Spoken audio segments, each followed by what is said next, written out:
Mark Beats, Mark Beats,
Mark Beats, Mark Beats,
Mark Beats, Mark Beats,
Mark Beats, Mark Beats,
Mark Beats, Mark Beats, Mark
Mark Beats. Mark Beats.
Mark Beats.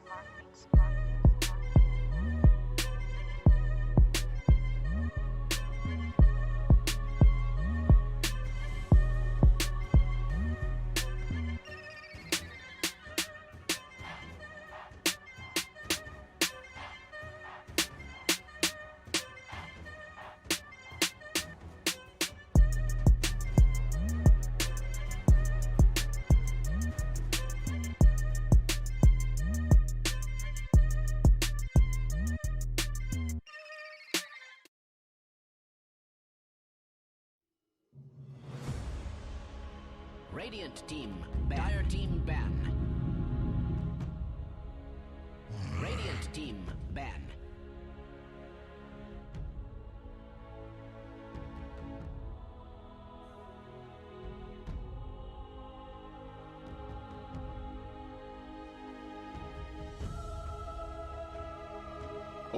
All right, ladies and gentlemen, welcome. We are here for finals day of the DPL-CDA Season 2. It is MLP Dota Donix. Hi, John. Welcome back, sir. A brand new day for us. How are you feeling? Oh, I'm feeling really excited, Mike. It's been a wonderful set of games for the past few days. It's been a wonderful time here at the DPL-CDA Season 2. All good things must come to an end as we do find ourselves the last day. Four bracket finals, first IG up against Aston. Now these two teams, they've played against each other multiple times. History is a bit rocky though. Throughout 2020, they've played 11 series, 7 of those going to IG, and very recently, all of those have been IG. The last 5 series so far have been going the way of IG. Even that last group stage game, they've played 0-2. So we'll see if Aster do figure out what they want to do here. Of course, we also saw IG have a domineering victory yesterday over LGD, a team that we thought would have a bigger fight in them, but IG just made it look easy, and see if they can bring it out at playstyle they brought out yesterday today. They might have to, John. 5 seconds remaining. There's a lot on the line here. Now, the prize pool, you know, the prize you get for placing 1 to 3rd is very, very different. Winner of this is essentially guaranteeing themselves second place.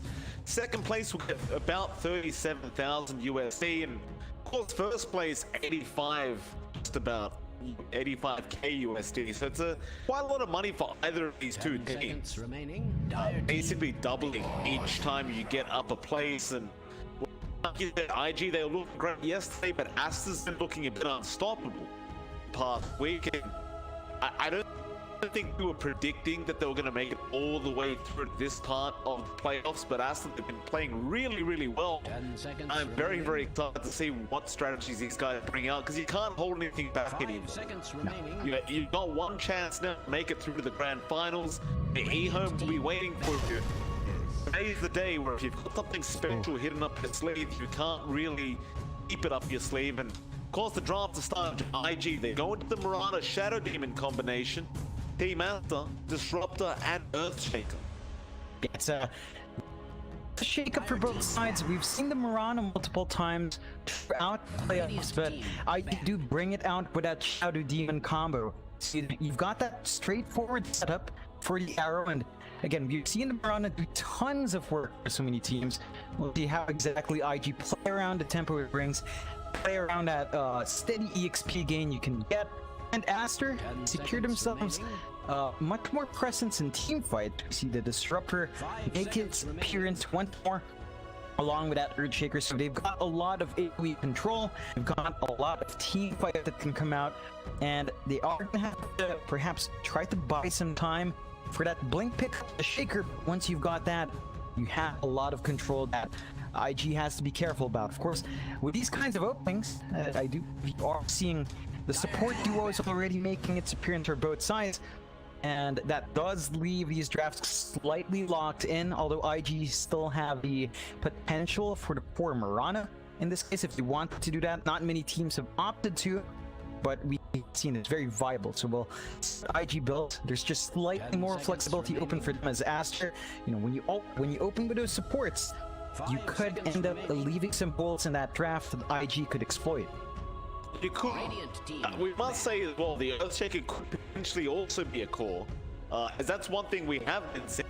3 Earthshaker. It does make its appearance once in a while, but it does appear that both these teams just want to hide their course for now, just keep their cards close to their chest. And that has been the 10 seconds remaining. kind of idea with these two teams over the playoffs, is usually they'll leave their course till the last picks. That's just generally their drafting style. They like to, IG for example, they'll love to leave Emo's hero till last. They'll go for JT's hero third or fourth, and Fly will have the third or fourth place as well. And Astra are basically the same, except usually they'll save SCCC's hero in the safe lane till last, and one will usually get the fourth pick, and XXS of course the third. Not to say that they can't switch it up. But generally that is how it's been with these two teams. One more pickup now, one more ban out from Asta before we get to see what these scores are going to be. And Asta, well, they got rid of the clockwork, so maybe assuming an offlane clock could be a potential possibility here from IG, which I can't remember JT playing the offlane clock, if I'm perfectly honest. In fact, I'm pretty sure we haven't seen it at all in the DPL-CDA Season 2, but I guess maybe they assume that core Mirana is still going to be a possibility, because generally speaking, you'd see the Shadow Demon as a position 4 usually. So now you've got these two heroes that are kind of position 4s. The Shadow Demon can be played as a pulse 5, but it hasn't been quite as popular in the position 5 role as of late. So they just asked to just you know, making sure they're closing all the eggs for IG. Yeah. Well, this ban out, it's taken a while. Yeah, I think they're worried about the Shadow Demon clock combo. That's something we've seen a couple of times, right? You've got such easy setup for battery assault and cop trappings that can make that safe lane for Aster a bit hellish. So they're just ensuring SCCC has a good time, and we've noted this for Aster at the very least, that SCCC tends to be their win condition. It's down to Chuan and XXS to buy that space, but they need to give SCCC a good, easy start to ramp him up in the mid game. So Aster's just ensuring that happens, not leaving anything to chance. Although I do agree with you, I don't tend to see JT in that clock still. They banned the Kunkka next from Aster, so they're taking away some form of solid hold again, taking away combinations with the Mirana here from IG. They've got to show something out now, Aster. They do have first pick in the second phase. What do they want to prioritize? Real question here. Asta, again, they'll probably go for the Tuan or XXS hero. There it is. They'll go for the Zeus. Now, that doesn't really reveal too much. We can assume the mid Zeus for Chuan. There is still the potential of an offlane ES and just running the Zeus as support as a position 4, which again is not really that popular at the moment, but it is a possibility. Asta still playing for a bit of a flex pick here with their third pickup. It's been the Zeus job. We've been seeing a lot of Zeus coming out. Mostly, what team was it that was playing it so much? It was nothing to say's been on it. On the yep. I think once from Somnus as well at some point. It's been a lot more, we can say, yeah, with the Spectre though. It's that global strat that we love talking about. Aster doesn't have access to the Spectre. IG did ban that out, so they're gonna have to find another way to maximize their Zeus here. Perhaps with something like the NP pickup, we tend to see that work well enough with the Zeus. You've got global presence built in there as well, so that's something Aster might be looking at.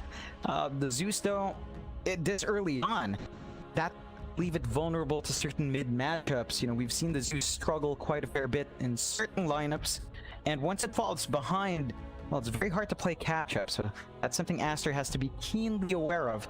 You need to enable Chuan to have that ramp up as well now. They will. IG having a real heavy think about this this third pickup. That Zeus, it really can throw a spanner in the works. I mean, every time we've seen it in the past couple days, he has been doing real great work. A very, very, very dangerous pick, and if it's enabled, it is hard to stop. Past that 15-minute mark and you haven't died once in that Zeus, and you end up picking up the Aetherlent and maybe halfway to an Aghanim Scepter, you're gonna have problems. But they cover their bases, they go for the TA pickup. the TA is one of those heroes that just doesn't care for the Zeus. Oh yeah. It's something that can really punish the Zeus as well, right? Not only is your fraction not going to melt as fast, you've got this insane physical damage once you get levels up on your passive. You're going to be able to outrange the Zeus, you know, slowly chip away at him, and the Zeus isn't particularly tanky. This could be tricky for Aster. They're going to have to look towards their Earth Shaker to make those rotations down mid. To buy them that if things get rough, perhaps consider some early stacks as well, just to ensure that timing on the Aetherlance Ags that you did mention. So that's something Aster has to be very cautious about now, as IG, they're looking pretty nice. TA along with the Mirana Shadow Demon, they've got some decent hold. They've got really strong early damage here that can continue to build around. And Aster, they've got to take care of that Zeus. They do get the Faces Void, so there's a bit of a combo there. Yeah, they've got combo. They've got the combo, but not only that, John, you're denying it away from Flyfly. We've seen Flyfly on the Void. He plays a real mean Void, right? Like, it's one of those heroes when IG take it, you can almost assume they're probably going to win the game. But Team Aster, they've obviously been watching those replays from yesterday. They know they'll take it themselves from SCCC, who also plays quite a mean Faces Void. Oh yeah. Now IG, and both teams for that matter, don't have much reserve time left. They've basically got 10 seconds each to make up these picks and bans. And IG, they don't really seem to be very confident in this draft at the moment, as they're thinking very heavily, but they do go into the general counter towards his Faces Void. Very fast farming as well on this Wraith King. I do love the pickup. And when you look at IG's draft already, John, their push potential, their snowball potential is kind of out of control. Yeah, I mean, they've got a lot of answers here towards Aster. Not only is their push great, but the pressure of SCCC to catch not just the Wraith King or the TA, but also the Shadow Demon in that chrono is big, because if you don't catch the Shadow Demon, he's just going to isolate your target or the Faces Void itself, and that's going to be tricky to maximize that chronosphere, which we talk about every time. You have to make those chrono count. And I mean, I get what Aster did. You know, you mentioned it. They take away a key hero from Flyfly. The Wraith King's still there, though. It's just such a beautiful counter pick for IG. So now Aster, I mean, they still got great combinations with Void. They've got the Zeus to play outside it. They've got the Disruptor with Static Storm. There's some really potent team fight there. They just need to ensure that SCCC manages to find space to farm, because IG with this draft, you're not looking to take this game slow at all. No, they're not, and I kind of wonder now for the side of Aster, do you switch up mid lane? Like, you've got the Zeus there, right? But the Zeus can still be effective as a position 4. And it's not going to have a great time against the TA. I'm wondering now for Aster, do you just throw the core ES to the off lane and maybe for another mid pickup that can actually destroy the TA mid? I just don't know if you really need to provide that much priority to the Zeus this game. You're gonna have this much of a hard matchup. Yeah, it's the possibility. I think you run a risk of running a really greedy lineup in that case. Like the Shaker core plus the Zeus core is carving out a lot, and you add another core on top of that, it gets a bit tight on the map to really start to build up. But that's a possibility, because I mean, this Zeus matchup is just not clean, and I love this IG into the Doom. It just blocks out that Faces Void. You just toss the Doom out. If you don't have a Lincoln Sphere, you're just such an easy target. And Aster, it feels like they've cornered themselves. They were trying to maximize that Faces Void. They took a long time to pick it up, but IG, they plugged the holes in their draft. And Aster, and they've got to find an answer here, because it feels like they've been cornered. Of course, it's to find that answer. They are apparently still missing an offlane. If this is not going to be a support Zeus, we are expecting an offlane pick here for XFS. No, it is going to be a support Zeus. The map does come out now, and I do love that. Why even run the mid Zeus when you can just pick up Viper, which was still available, throw XFS in the offlane? I think that's a perfect pick, because now Emo, well, it's not going to have a game, but he's going to have to go into the jungle and find that catch-up farm. And if Baboka and Fate play this smart and just follow Emo around that jungle, it's going to make it impossible to catch up. Oh yeah, this is this is right the way to close it out for Aster as well. They've got some answers there as well. The Viper can, of course, play in the Chrono, and it is laying down. Ehome is not going to have an easy time. There's just no two ways about it. He's going to have to play his lane very cautiously now. Juan can just overtake. The key thing for Aster, I mean, there is still a bit of an issue of greed here. Fade is more than likely not going to progress as fast. So you can't really expect a fast timing on the Ags. I think that's going to be a long way down the line, but you're still going to have that global impact. You still got this great damage lineup, great potential early on. You got to pace yourselves around your faces void here, Aster. Just give S-Triple-T that space, and IG, you've got fast heroes as well. You need to enable Ehome though. This means JT shouldn't be spending too much time jungle at path letting phase. They should build some stacks up for their TA early on to ensure to recover, because laning against a Viper, that is just a nightmare for TA. It's impossible. Quite literally impossible. That is what you one out. Here we go. you sound like. He's gonna get started. That is what you sound like. JT will try and That is what you sound like. I mean, That is what you sound like. I'm just gonna wait. I can't talk over these voice lines anymore. The damn Valve keep adding voice lines with this battle pass, and they never think about the casters, John. Never think No one thinks about us. No one will think about us, Mike. It's fine. Yeah, this is what matters. And you know what else matters, Mike? You look at Fly.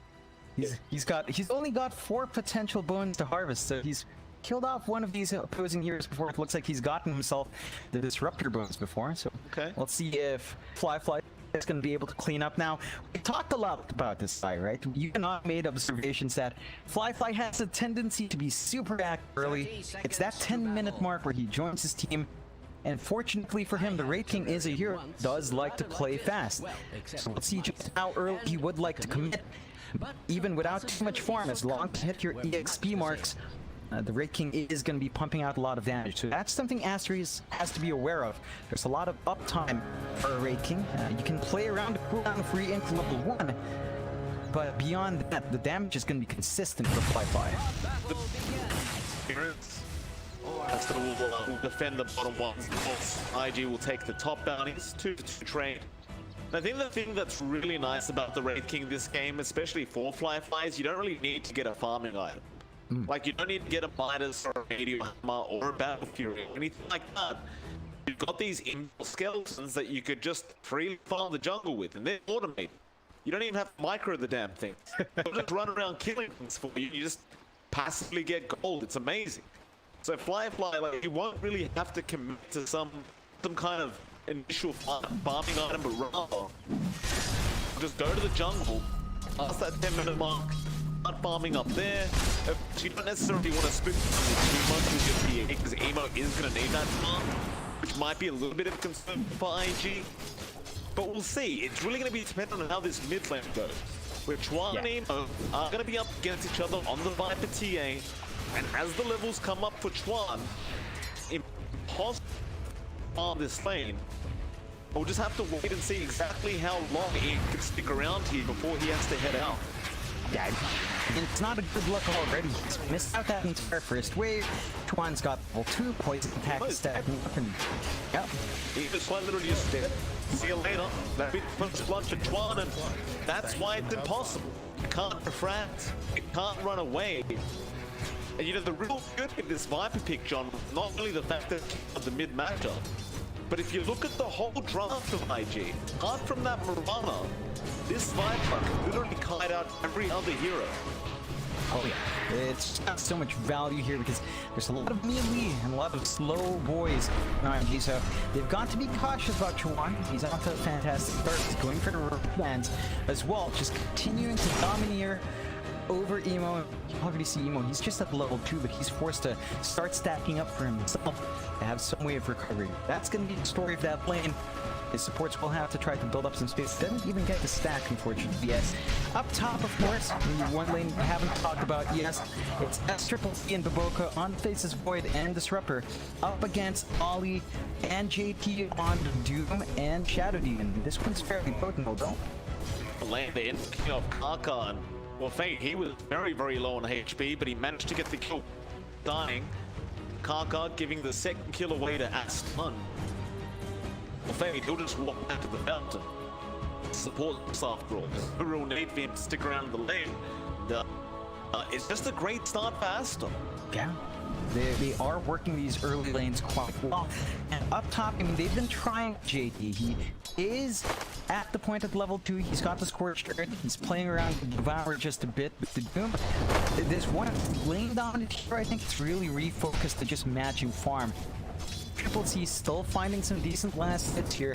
12-2 compared to JT's 8-0. And there's not much activity you can really hope for, as Ollie's just gonna be trading some hits with the Shadow Poison. They've got set up for disruption. But as long as C plays around with timing with time, Marcus just been farming solidly.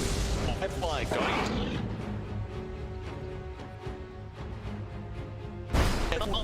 And Fade will just keep it safe, zoning out the Piranha. And as your Wraith King also dying, and it's not a lane you want your Wraith King dying to, John. It's Zeus who has taken. And no, Fade, he's destroying them on the support Zeus. That is what you sound like. We talked about issues of greed. If you find kills this early on with a Zeus, then that is one way to escalate. As they've hit that level 3 mark on Fade, they've gotten good reach in this bot lane, and Fly. I mean, he's still finding some form of farm. He's still up second to last hits. You don't want to be delayed any further on that Wraith King. Again, we talked about IG's game plan as well. The jungle is just going to be occupied by Evo. There's no space for second core. And that just means Fly doesn't get a good start here. This is going to affect all the timings of IG, as there's just not enough space to sustain these cores in the jungle all at once. No, there's not. Especially when you've got Tron farming this on the Viper, and it's Triple C is fine up in the top lane. Now Viper's back on Emo, he will meld. That Viper strike, did it even hit it? I think I dodged it with the meld. Just disjointed it. Okay. I play from Emo. I'm definite that there was no damage procs happening, so we'll play to him. Because you're going to need some dust or some sentries at this point, but they're just going to invade the jungle and take attacks now. They know that the stack's going to be there for Emo. They'll take the bounty. And all these stacks he started setting up, well, you know Tron's probably going to try and take them eventually. And in fact, he'll start right now with the boat there. And the Nether Toxin. It won't be too hard to slowly just chip away. This is the catch-up part for Emo, going the way of Twan. It's just not great news. Ollie can be forced to try and contest this with Shadow Poison, but Boca, he'll stick around. He'll take the creeps for himself. And we're just taking everything from this team. Emo is getting absolutely nothing. It's going to be a rough time here for IG. Their entire early game plan has been delayed. You know, Emo is playing a less viable part of the jungle. You know, it's not as fast. It doesn't have stacks there, and you're still looking at slower ramp ups here. Aster, if they maintain this pace, then their lineup's gonna pay off. You're not even at the point of any major spikes outside of Chuan. Still a long way from Zeus 6, and it just means so much more potential as well for further aggression as we approach the 10-minute mark. It's not going to be a late timing either. Look at this, he's just taking double stack in the small camp of the Radiant side. And it's another beauty of the support Zeus. You can't really stack these camps properly, because with Arc Lightning, he can just take it in a mere couple seconds. You know, just do that and walk away again. Already at that level 4.5, he'll be level 6 by 10 minutes, which is fairly early. And once he's got that up, then you've got a global nuke to worry about. It just gets worse, because you can all just scour with that ult. So Chuan can constantly just be on the hunt for this TA and Emo. He's in the jungle right now, taking 18 stacks, trying his absolute best to keep up. And he's doing a decent job off. Things are getting worse as top lane. JP gets a Doom off on Quan, but he's in massive trouble. The Viper strike here, but will walk away as Kaka. Let's come in with an arrow, but Boko. He'll be the one to die first. Now JT going back in. They have to look for the Viper. Schwab's out of there, but they do survive everybody, and they do also just get a quick position 5 kill on the side of IG. That's worthwhile rotation for IG. You take what you can get, Aster was trying to force some aggression with Chuan, which doesn't pay off. That was the first Doom of IG that doesn't quite line up in the target stage 1, but this is the time for them to play. It's a bit scary now, though, as SCC does hit the level 6 mark himself, so he's got Chrono. If they overextend and group up, that's going to be easy to punish. Hardcast down to that kinetic field, look, disrupt. It's from Ollie, but it's probably not going to be enough, and now SCC will jump in. They've got one, and they'll get a second. That'll be your pause 3. Yes. Or rather, excuse me, the support duo on IG going down. Asta, it's a 1-6, slight net worth lead for this entire side at 8 minutes in. And I mean, you're still holding out here for IG. You're just waiting for some timings on your TA, on your Doom, and on your Wraith King, of course. But these supports of IG, I feel like they need to make more impact here. You need to see more disruption arrows. There just hasn't been enough activity. Yeah, they are rotating together now. They've got Ollie and Kaka together. But the issue is, if they're trying to look for Exodus, he's level 7. He's a fairly tanky Earthshaker now, and their around are limited. There's some good wards scouting out the triangle as well. They want to make a mid-rotation slot out, and Page just spots that ward. He is trapped though. He is. Disruption and the arrow going to be there. That'll be a nice kill coming out now for IG. Not exactly the core kill you would have liked, but you just take what you can get at the moment. And now we'll see if they can take down Chuan. Emo getting some traps off and slowing down the Viper. You're going to need that arrow to connect if this Viper's going to die, so Ollie will be there. And here comes Pipeline joining his team again, but here comes TP rotating. Chuan trying to manfight up against Emo, but goes down another Chrono, catching up 3 from SCC. He take the TA to try to back off the next success. A 3-man finish round, but he doesn't have that blink yet. So you can't commit the Echo. And it'll be 1-for-1 trade for IG. You're probably going to be very satisfied with getting the Viper kill first and having the Chrono commit. Yeah, it's still a big one for IG. It helps Emo recover significantly. SCC still finding something to stop Joff. The Spaces Void did go to Midas build, so Aster also trying to secure some steady build up for themselves. However, with Fly out of the bot lane, with him summoning his skeletons and with his armlet up and running, there is more room here for IG to be the aggressors. They are going to shove in that top tier 1. Minute XXS trying to get out of there. Trying to find that Citrus there as well. Now funded on wrap. Take out one. They'll get through an XXS. He's out of there. He's just fine. The side of IG just not able to catch a break. Lose their 2 supports once again, and well, I'm not really sure how that arrow missed through the disruption, but I think it was a little bit mistimed. Yeah, it's a massive loss for IG. Not quite what they expected there. They did force out at least that first slam, and they do save Emo in the end. Just a bit of a silver lining for them, but that does give Aster the opportunity to go for the tier 1 prey down bot. Haka is around to try to defend. He does clear out the siege creep, but that's not going to stop Aster. He's still got a lot of tools on hand to get the damage out. That's going to even out his lane. Got the Doom onto Fade, and that should be a guaranteed kill on the Zeus, and it will be JT. We'll be able to take him out, and now with that Zeus gone, they crash the mid lane. And it was just the whole idea from this Mirana. Delaying that bottom lane push by taking out the siege. And with that, to get that Zeus kill and the mid tier 1 tower. And now they'll run out of there. And IG, considering the start they had, John, the fact that they take the map control already is quite impressive. Oh, it definitely is. There's a major timer here for Aster though. They've picked up the blink on XXS. He's got more options to start these fights. They're just about to have the Chrono cooldown as well in SCC. And they're going to Thunder God's Rat in about 30 seconds. So Aster can choose to be aggressive fairly soon and start finding more openings for themselves with that blink and shaker. Gotta be disciplined in the sprint. XXS will jump in, doesn't have the echo. It's going to be a nice, easy kill with the kinetic field standing That is what you sound like! There it is again, JT giving it back. Because now buyback comes up, but then with the trap slow from Emo, everyone's been slowed up.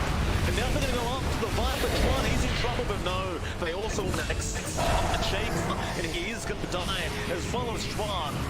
Boca is the only one that gets out in time on the disruptor. Well, actually a huge 3-man start out from this TA, and now they're going for a Roshan play. Over the half minute in. With this kind of draft, you can actually afford to do this. Oh yeah, I mean, they don't have the salty draft for the high-fly, but they hit hard enough. They got a lot of minus armor with their TA. They're just gonna start working. I mean, they've got the natural region as well. And you know what? This is something that the patch, like, that patch really helped breaking, right? The rework to Vampire to actually help your ranged allies at half. That is what you Don't get in there with 5 going down. Now GT's very, very low. Even also low. He's in big trouble. But he is going to die behind as JT now. Caught in the chrono. Going down. And now the shot. Oh, so low. And as will say thank you very much. IG, they cannot take it fast enough. And that's a bit of a blunder coming up from the Radiant side. Oh, it's such a big one. That's just 2 lives on Ast now. They've got more leeway to play. Of course, they did expand their 2 team-fight ults. So there's going to be a small window for IG to just go back to farming, go back to building up, and just try to find a way to ride out this rough tide. Still, after That is what you sound like. 6 to 13. That is what you sound like. You can see IG, they've still got high hopes. Fly for his part. You know, you take a look at the build and rating, Mike. He skipped the incarnation all the way until level 10. So even now, he doesn't have a second life, and he's just focusing on farm. He is just... Yeah, It's a standard skill build, but that's you farming build. If you're gonna get involved with your team, I think there's no harm in going for a value point. It would have been nice to have a pocket skill right in that rush fight. If he had a second life, you know, it would have been... He might have been able to steal it out for Master still. No point looking back at for Fly as IG, they do smoke up. They want to find a pick off while their spells are down. Line Shadow, they're going to spot out XXS, but Ollie needs to get in range for that disruption. And he can. He does get it on. Arrow to follow up, and it does connect, but they're too close to the T1 tower. You had all the TP from us. Undergod's Wrath's going to be out, starting out where IG are. They still want to fight Boca. He's looking for a glimpse, and he does kill. It's only going to be Ollie with the people they can get. You needed something for all these TPs down at the bot lane, and at least they do get one. I suppose that is also perfect timing, considering it is the 15-minute matter in spawning up now. So has to at least secure both those. Which I want to point out something. Look at Fade. He's got a veil on Discord and also almost has the Aghanim Scepter. 2.4k away though.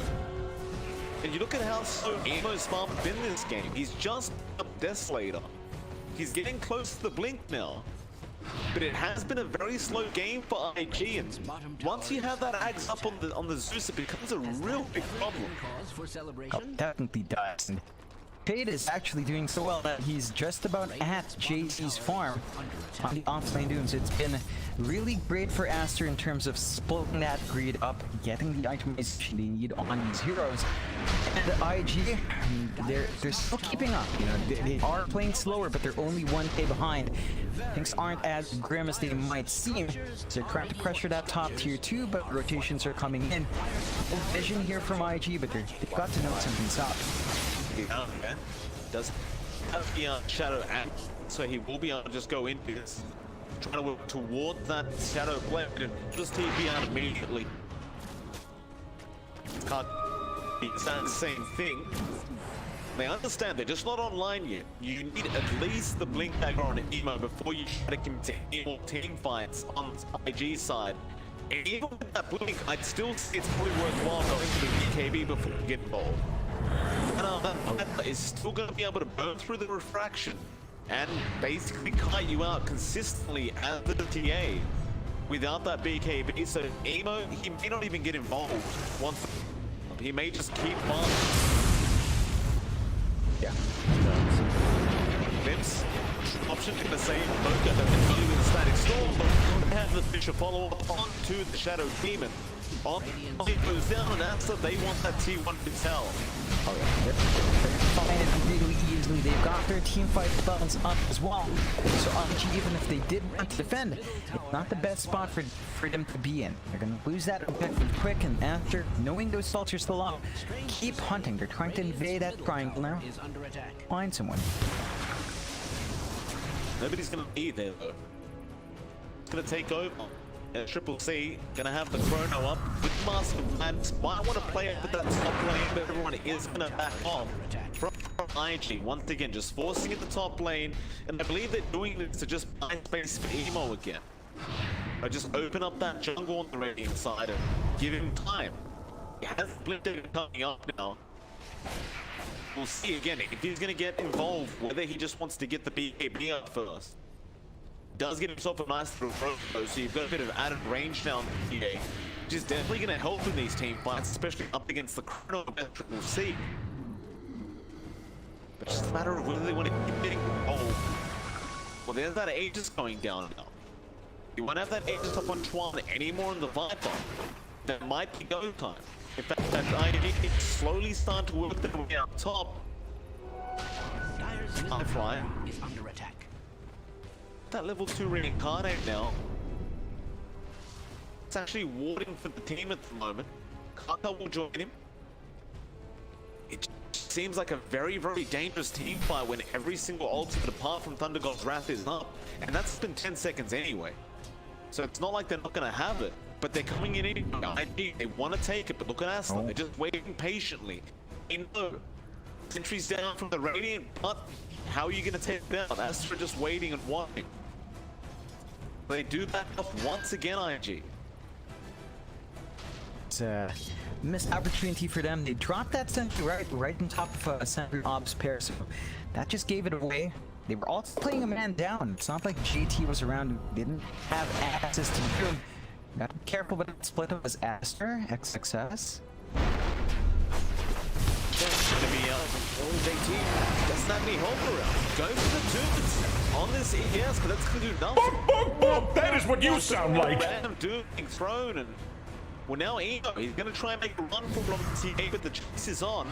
XXS can't win because of that dude. But Triple C is closing the gap of Baboka. He just needs vision. Emo, start to farm up the camp. He'll get out of there. They still want to chase it, still looking for this TA pickup. On the boom up, Shadow Nugget of both. Ninja will not get the static damage drop. That is what you He does go down, and that does not work off Emo. He must have thought it was just a free kill for himself, but it couldn't have been further from the truth. A massive pickup faster, and they only had to sacrifice their support. We still got they're still out there. Just facing out Molly. Just convinced the BKB Chrono. He's had it off cooldown for such a long time now. And it looks like with Emo down anyway, they just don't care. He'll just commit it, get a free kill, and of course, you marks on cooldown, John. You gotta see straight. Gonna get back in the jungle and get on cooldown. Yeah, and it's just a wonderful set of events for Aster as even Fade. He's got that Ags we were talking about at the 21-minute mark. Really early timer for the Sport Zeus. That just means they've got so much more global presence for Aster. They can shove out a wave if IG's trying to get any split done. And IG, to take it back a notch, Emo is farming towards the BKB first. Have to wait for that to be up and running before they can commit back into these fights. Firefly picks up his Echo Saber, so he's working towards that silver edge on the Skeleton King. And while they smoke up with that pickup, They're getting out of this. They don't have Doom up for another 25 seconds. JT did have that bot lane, but with the Chrono up, they seem confident. So you've got the Echo, but XXS, he'll blink out of there. Life fight, he got scouted out underneath that sentry. It will be dewarded by G. Aren't able to get anything out in the smoke attempt apart from that top outpost. But Asta looks like they're trying to at least get the tier 2 down the bot lane or just take over the Radiant jungle. Oh, I've seen this one before. They're going back for the road shot here. With that Desolator up, it's much faster as the dude can heal us. It doesn't look like it. Now the Moonlight's off, but have no idea the chance been taken. So it will go way of IG. They do come in, they're take the fight, can't caught out by the picture of X success. Now the fence, back on Piranha. Kaka might just tank the death for his team or might just leave out of there. SCCC trying to find him, but no, he'll be fine. IG do everyone else saved him. Yeah, it's a big win for IG, just securing that Roche. Aster missing out, although. Dog does connect, except the follow-up stun, but the fish is blocking him off here. Emo, figured he does have the Aegis. Now the BKB, there couldn't be a better time for IG to take this fight. Flying by, he's coming in with the edge now. There's the Doom coming in on the point. Static Storm already being dropped to KT. Well, BKB getting back under SCCC. He's coming very low. The landmine, but Emo will jump in and now Chuan from the Echo. Alphabet XS trying to fight back, but it is so good. IG, they are too strong right now, and they're just fighting back and taking out the whole side of Asta, as even Baboka trying to TP out there, but IG, again with just way too much damage, do get that 4-for-1 trade. And you look at Kaka and JT, they were so low on HP the whole time, but they did not go down.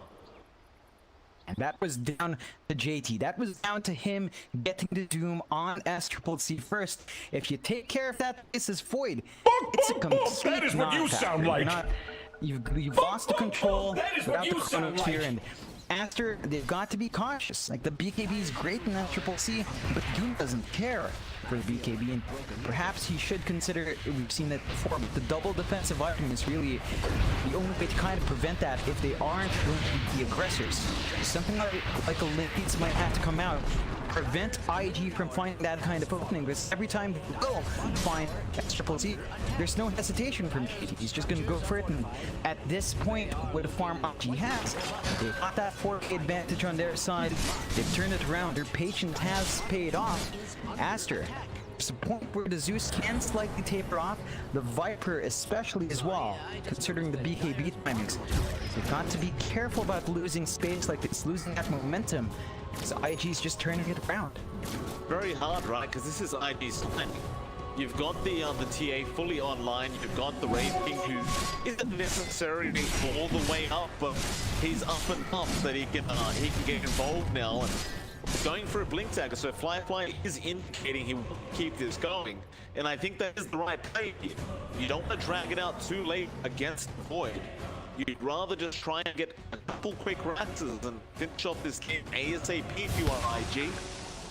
Not to say that the Wraith King can't transition to a powerhouse late game, because we know he can, but there is a certain spike in the Void that just never really disappears in the late game, because he always has chrono and it's always going to be effective.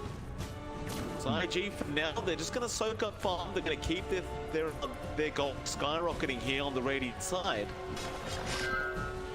But each of them to start making plays again very soon. Perhaps when Firefly does have the AC up, though no. Never mind, they'll smoke up right now. The Hyperstone will be enough. That's may get spotted here. Emo running right past Tron, will run towards him. Very careful not to break that smoke too early on. Behind XXS might be the target, but a great fish around it. Oh, here go. Right to two of them. Hit the never top. And the medical with the chrono. Is out the master. They do try to go onto Emo. There's the Aegis gone. Back with the Firefly. But he's running out of there. JT meanwhile got into success. They're not going to kill off Earthshaker, and the rest of us are just trying to TP out in the tree line. And they will basically all do so apart from SCCC. Got left behind. He's still trying to time walk out of there, but the arrow not going to land. SCCC should be alright, and he will just time walk his way back to the base. The only one really going down was XSS. Of course, King and the TA being played Emo, they lost their Aegis and reincarnation life. But that was it. I don't think IG considers that a loss at all. They trade that for the chrono from SCCC. They already can find more objectives off the map with that spell used up. In fact, all of those spells used up. So it's still an opening for IG to play around. They still have the Doom up, and JT did not have to commit because Aster jumped in first. That means they can actually try to force a fight out as soon as Reincarnation is up and running. Lane. In fact, they appear radiant. Dire's bottom tower is Oh, is there someone? Arrow? Get it? I believe. TC. Now the pop sort of dirt. Chuan will force that, but the Shadow Boys are going to split him out, and Chuan. Well, this is that point where the Viper's just nowhere near as strong as it used to be. And it's not like the pressure of the Viper has even bot lane. SCCC can't go down, and now Fake. That is what you sound like. Splitting up their team.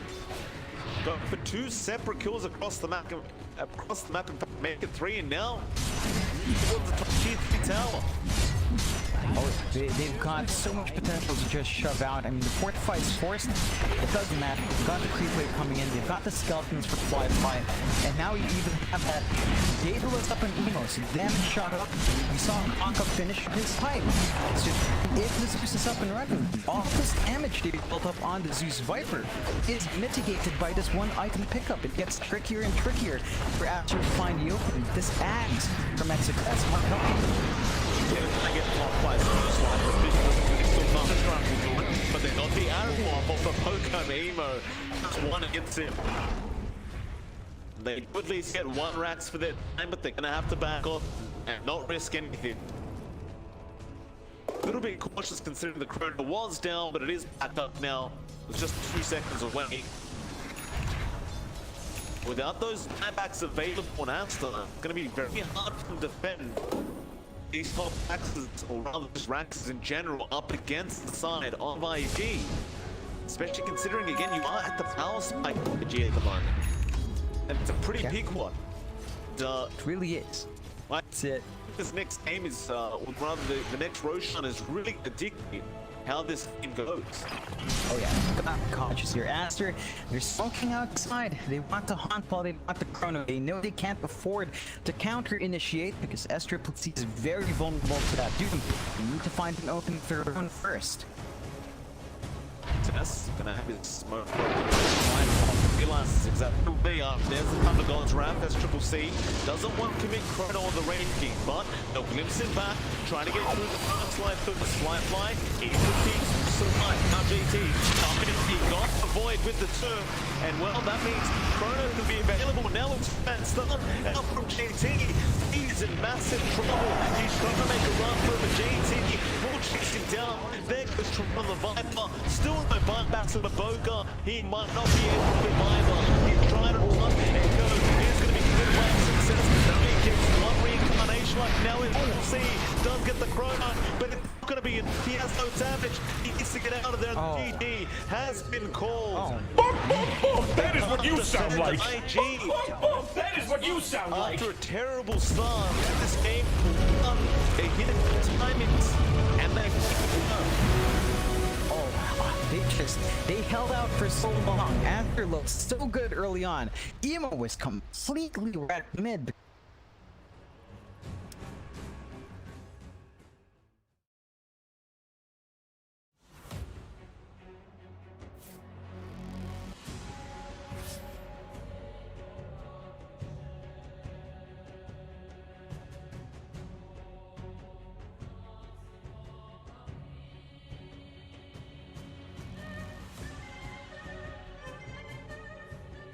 Mark Beats.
beats.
Mark beats. Mark beats.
Radiant team ban. Dire team ban.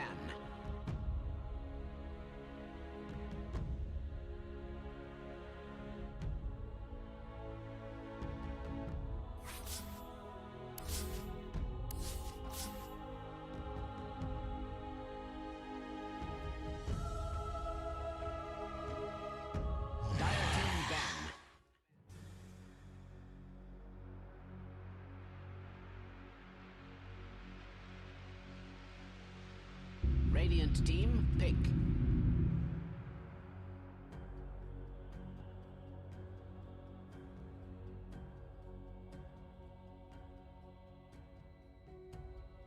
Dire team pick.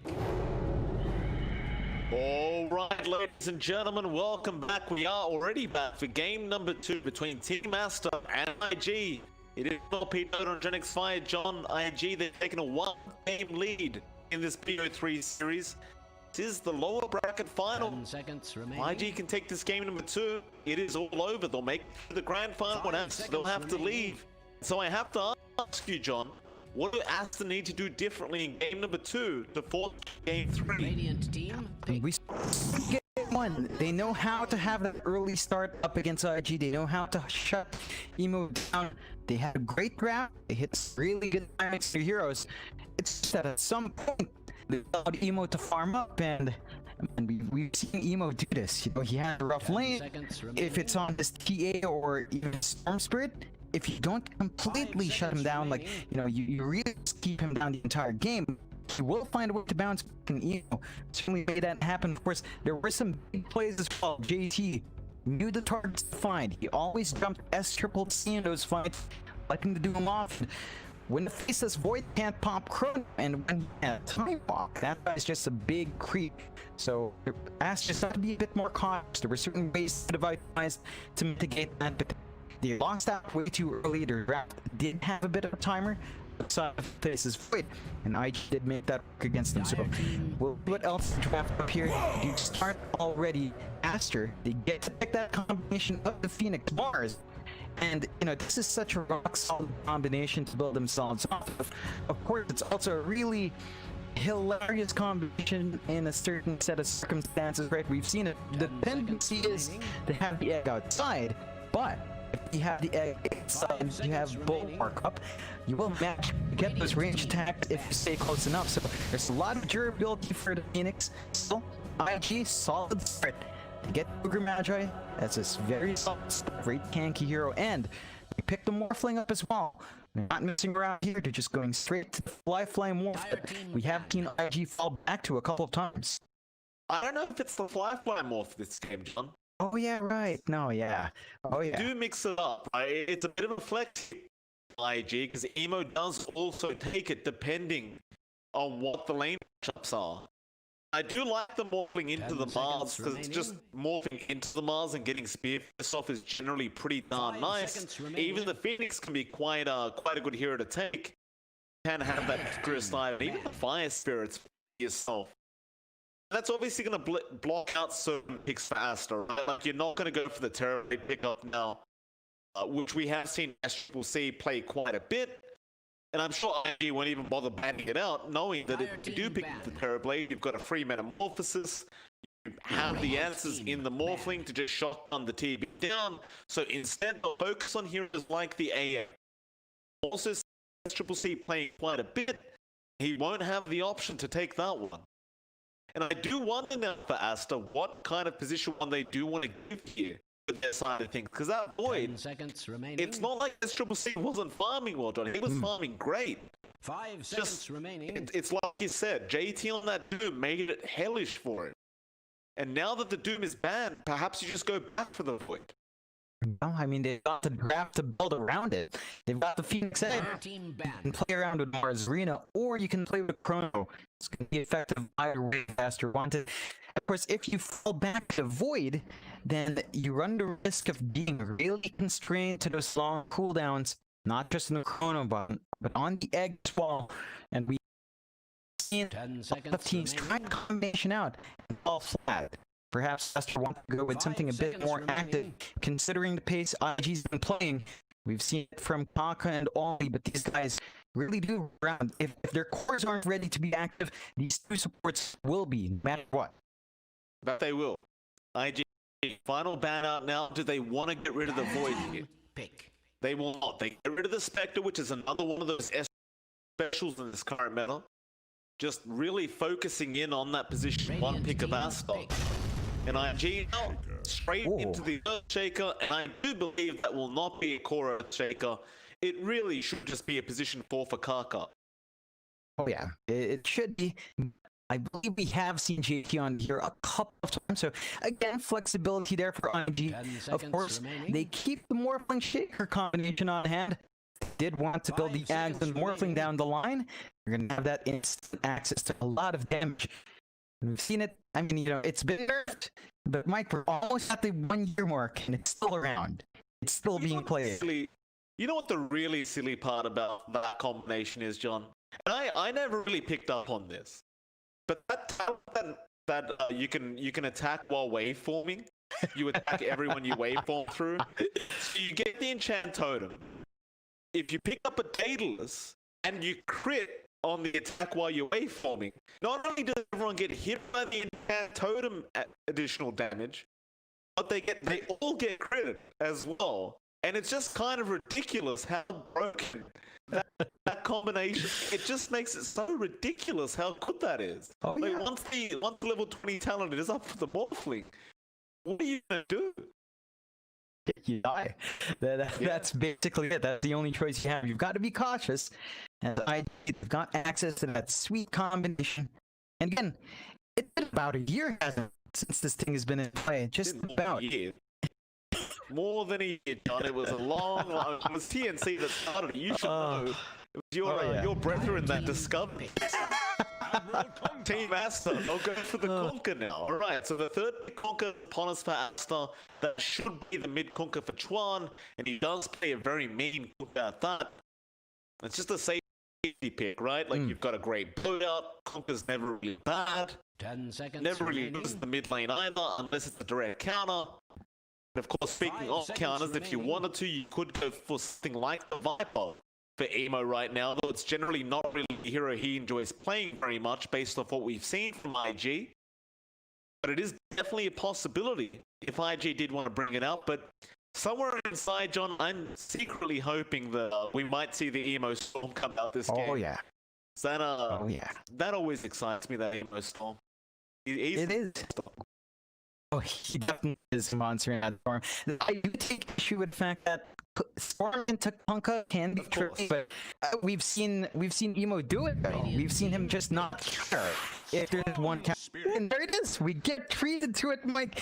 Storm Spirit for Emo. He doesn't care about Kunkka. He doesn't care about the X. Gonna try to dance around it, and well, IG, they're not messing around. Like, these are some great picks for them, some comfort picks coming out. They 10 want to seconds force remaining. the game to out as cleanly as possible, and they just want them 5 to to the grand seconds finals. remaining. Aster have to find solutions here. They're still feeling good about the team fight they can come out with. Phoenix, Mars, Kunkka, tanky heroes, great sustain, Radiant a team lot of AoE control. But IG's a little confident. Oh, this game's getting exciting. It's getting real exciting as the picks come out. Now the Enigma is upon us for Asta. They've got some pretty same team fight. In fact, if you look at both teams, I mean, IG only have one big ultimate, being the Earthshaker. You get my point. We've got an Egg, we've got Arena of Mars, we've 10 got a seconds Conker remaining. Boat, we've got the Enigma with the Black Hole, and an Echo 5 Slab for seconds this game number remaining. 2. It always makes me happy when these teams go for these more entertaining drafts. For our sake as the casters and of course the lovely viewers that are out today watching.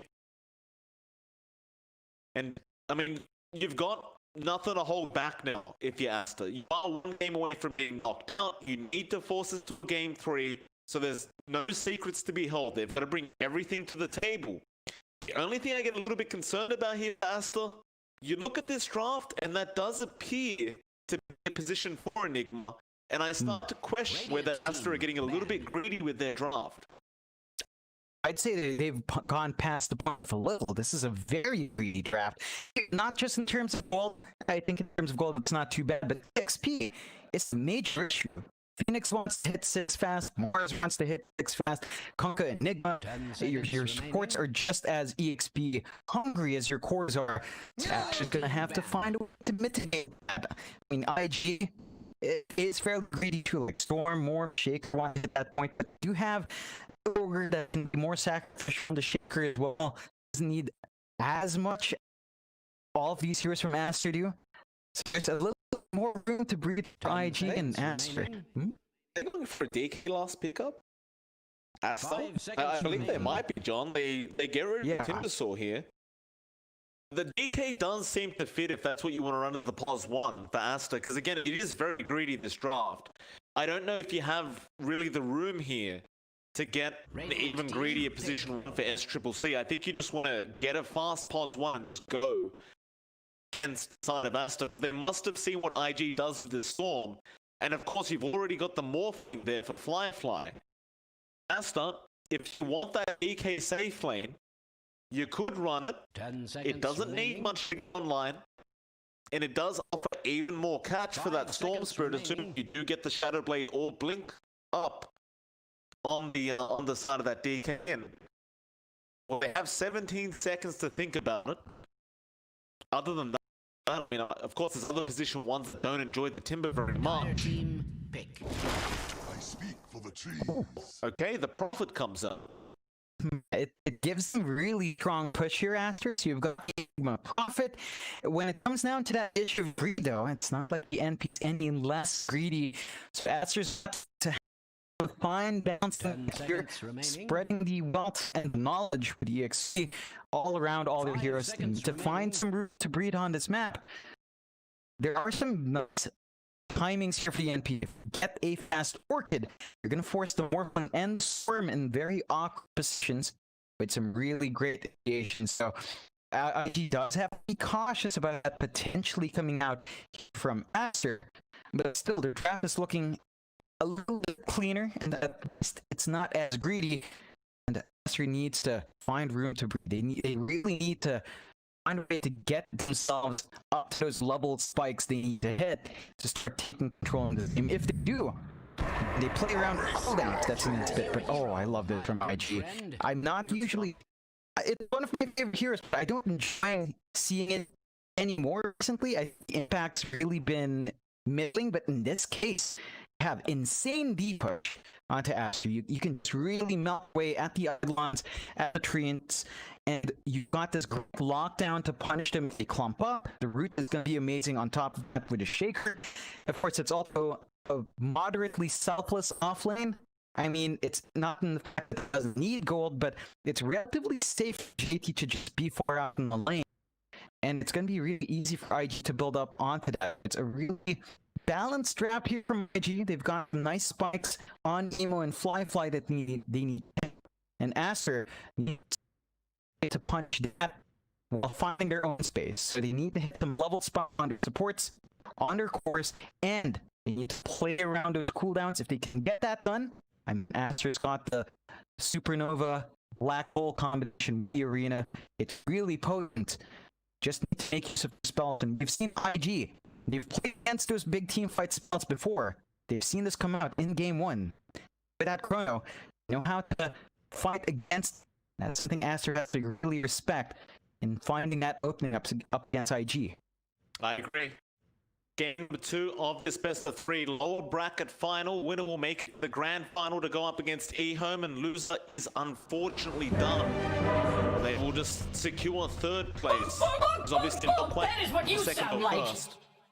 Here we go again. Still very confident in good spirits, and that's great to see. And IG, apparently not everyone has the loading screen, which is very unfortunate, but some people just, you know, don't see the need to buy it. That is what you sound like. That is what you sound like. You really should. Here we go. Game number 2.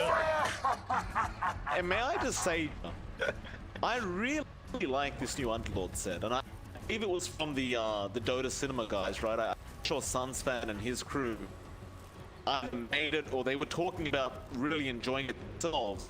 But it's very menacing, isn't it? This Underlord set. Yeah, That is what you do sound like. I am a bit bothered, I'll be honest. Like, I love the front. I love that big gaping hole in his stomach. But the back portion reminds me of Mag for some reason. Oh no, a leech. Yeah, like the does look leech is a bit mag, leechy. right? I guess the way that works, it's menacing. I just don't particularly like our mind of leeches. I want a bit of segue. We lived in an old big apartment before, and there was one time the roof caved in, had a whole bunch of leeches, apparently, because there was a rain lead. So, Now for the old razzle dazzle. That is what you sound like. They can do these days. I'm sorry to hear that, John, but with all due respect, I can't really feel sorry for you. Leeches are the least of our problems here. We've got many more. That is what you We're sound talking about like. insects, so cry me a river, John. did you catch that? Put Fly and Boca were just dancing around your disco ball. So neither one wanted to hit each other. Just a calm exchange of friends, and you know, good spirits for both sides. Because you're guaranteed third place for either of these teams. It's not like you didn't really get into the podium here. So both have something to be proud about for this DPL-CDA Season 2. But of course, before one of these teams does have to leave, everything you have, try and make it through to that grand final spot. And it's important to be happy, John. You tend to play better Dota when you are happier. It does boost, of course, that motivation up, and well, that can be helpful because down mid, of course, on this specialty hero up against Chuan on the Punka, and already seeing Evo doesn't care for Chuan. He knows he's got this advantage early. Just walk up to mid range, force the static remnant, and Chuan just come in for some hit zones. So already a fantastically good start for Emo. Chuan gonna have to hit his leveled spikes to counteract that and insert a core Kunkka. Takes a while to get levels, and yeah, so Emo's just gonna take as much control as he can during that point, of course. That's the real beauty of the way he plays the Storm. Like, even in an unfavorable matchup, he's just running it. He doesn't care. He'll cross the gap. It's gonna cost him HP, as you're seeing right now. He is currents and Tidebreakers constantly, but he's not back off. He's gonna establish his dominance when while he can. As the levels do come up on Chuan, this lane is going to come up possible. It's one of those things as well. I mean, at level 3 actually goes for Vortex. So he does want to play aggressive.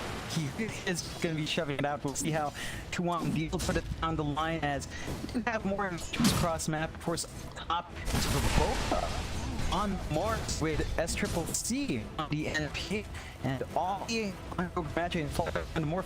It's a support Mars coming out here for Baboka, and we haven't seen that one in a. We've seen it once. Let's see, we've seen it once, but not much beyond that. Well, let's see if Baboka can make it work. He did offer to contribute Bulwark though, so he didn't have the spear, but he's got a lot of presence, and you can't really trade like this if you're Ollie. Well, it seems like he's going for the standard item that you see most position 4s go for these days. He's rushing Tranquils and going into the blink, I believe. Middle range, Chuan falls very low. Karka with a nice rotation now, getting salvaged from Kunkka. But that is something you can do on this Mars. Like, we saw from sniper rushing ads, we see it on the ES every single time. You get Tranquils, you might get a stick, and you're just going to the blink dagger around that 12, 13, maybe 15 minute mark. And you've got that initiation. Whether it's going to work is an entirely different story. But I like the theory behind it. Yeah, it's paying off. It's Ollie, you know, when you're on the Ogre Magi, you offer at level 1 Bloodlust, you do just want to trade hits. It's going to be too tanky for that, so it's a solid start here for Ash, at least up top. You can already see SCCC taking last hits as well. So the lane is paying off. Likewise got his work out for it. It's kind of the same story down bottom, where XXS and JT are the ones laning up against each other. For offlaners just chilling out. And with this kind of offlane versus offlane matchup, right, that does mean the support, they're a lot more free to play around the map, and you're seeing that Kaka's camping down mid, and you've already got Fade just playing greedy in the jungle. That's the Enigma. So it's just so weird seeing a position for Enigma, position 5 bars. This is just your standard 5 core lineup here for the side of Asta. And for Asta, making it work for now. Still top 3, trying to do the flop fly, but SCCC does get stunned up, trying to take me out of there, and will go down. That'll be the first one coming out for IG. The side of Asta. Well, although they've got this really greedy draft on, they've got to win out these lanes. oh yeah, they can't afford to bleed out like that. Say if SCCC can bleed like that in trading, then he's going to jump, which again already occupied by Fade. It's going to be occupied by Chuan at some point, and it just gets really tough to breathe. You've got to watch themselves. That's down to Baboka going for rotation, and if IG knows it's just NP, There's not much the NP can do against all that control on IOD's side. So got to be cautious as that was first blood. Give a substantial lead. You see, with that kind of movement, Kaka's actually starting to commit down bonder, clearing some stacks. XS is at 5, but just one good vision from Kaka can make that lane troublesome. So you've got to watch your spacing out here from the Phoenix. Dude, Kaka probably won't really find an opening. XXS. I mean, you have the Icarus 5. You should just find to get out of there. Mid lane, Kaka does TP in, trying to mount up against Tron. And Tron now going to be on the run as Emo going in on his Skulker. He takes the photo run, but not taking enough perhaps. Does go down now, but rotating in. All they do is catch up at ES. And a very, very good trade out for IG. The mid laner for the position 4. Can't say no to that. Oh, it's a really big trade coming out of IG. And again, Evo just finding what he wants. They force the rotations out from Boca and XXS to let themselves 3 lanes. JP shoving in bot. Gonna have TP choke down and stop that push. Because once they lose some of these tier 1s, they can easily invade the jungle. And look at IG. They dropped some amazing wards in the jungle as well, so they play exactly where Aster's coming up. They can choose to punish down bot. But they can. You do have Fly struggling a bit on this ball, sitting at 37-12. It's not too bad. I'd say S-Triple-P struggled a lot with the Prophet so far. He's gonna catch up in the jungle for a bit. Got a couple more minutes till we end the laning phase, and T1 tower push should start beginning. Ass might be a little bit slower trying to push down T1 towers. You've just got this groovy lineup that really requires you to secure more farm. See if we'll see if Fate does bother making the rotation up toward that top lane to try and help out with top T1. For now, they are slowly grouping up, and Triple C is going to be there with Boca, and they are indeed bringing up XXS and Fade. They want to try and get this push going with the Trim Snipe along. Perhaps he got for a kill on the Ollie on that Ocean. He might fight back. The fire blocks, but is going to be the spear out. XXS take a kill on the and Fly does have to leave this look. He's not be safe right now. He will get out of there. Strange to say, Radiant's Decent pickup for Ash, not the biggest thing to lose out on IG. But with that kind of clump up, do get space. Again, that's Eam free to get to do what he wants, although. Bringer gonna hit, but he will be able to just slip away and gets himself a nice DD rune. And that does mean he can go top and try and find T1. They have started Ollie. TP back in. Fly is still there, but Ollie is very, very low, and he's now GT. Gonna TP in with Kaka flying in. There's the hit being dropped. Fly trying to wait for him. He can't get him. He wants to run. Also mapping his way in, but Victoria's gonna block him up. Kaka trying to stop him from making it, and well, they don't actually get the T1 tower, they just went with the 5, so Fly now. Talking back up, wanting to go back in. It's a very awkward kind of team fight here for both teams, so eventually IG will back off. Fly the only one to stick around. He will just TP out there, and it looks like they are ready now to maybe just trade out these T1s. Yes. A lot coming from us, but you need these objectives to counteract IG's own acts of invasion down. But T is down here from the jungle, so it's Fly, but it's a smoke off. They might catch Triple C out here. Nice kill if IG get it.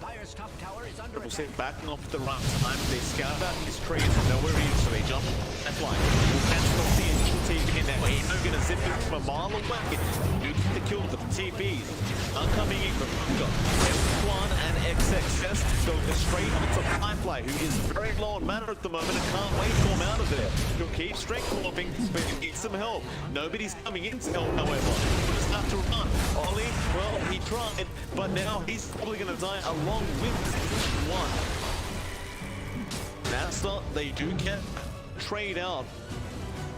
Oh, they do lose their T1 tower. They got the T1 top. I don't think they're going to be too unhappy about this. Nah, so even great in terms of the objectives, and they are on top. Also, this trade is starting to pay off. Ridden through that initial hurdle in the early game.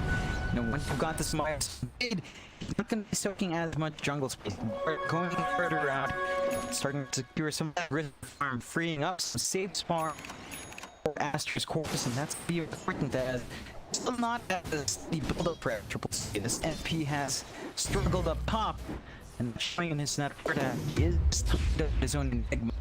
Gonna have to find a way to get that recovery point. See down the line. Can't stay around. It's a fight spell. They've got the supernova up and running. They've got the black hole.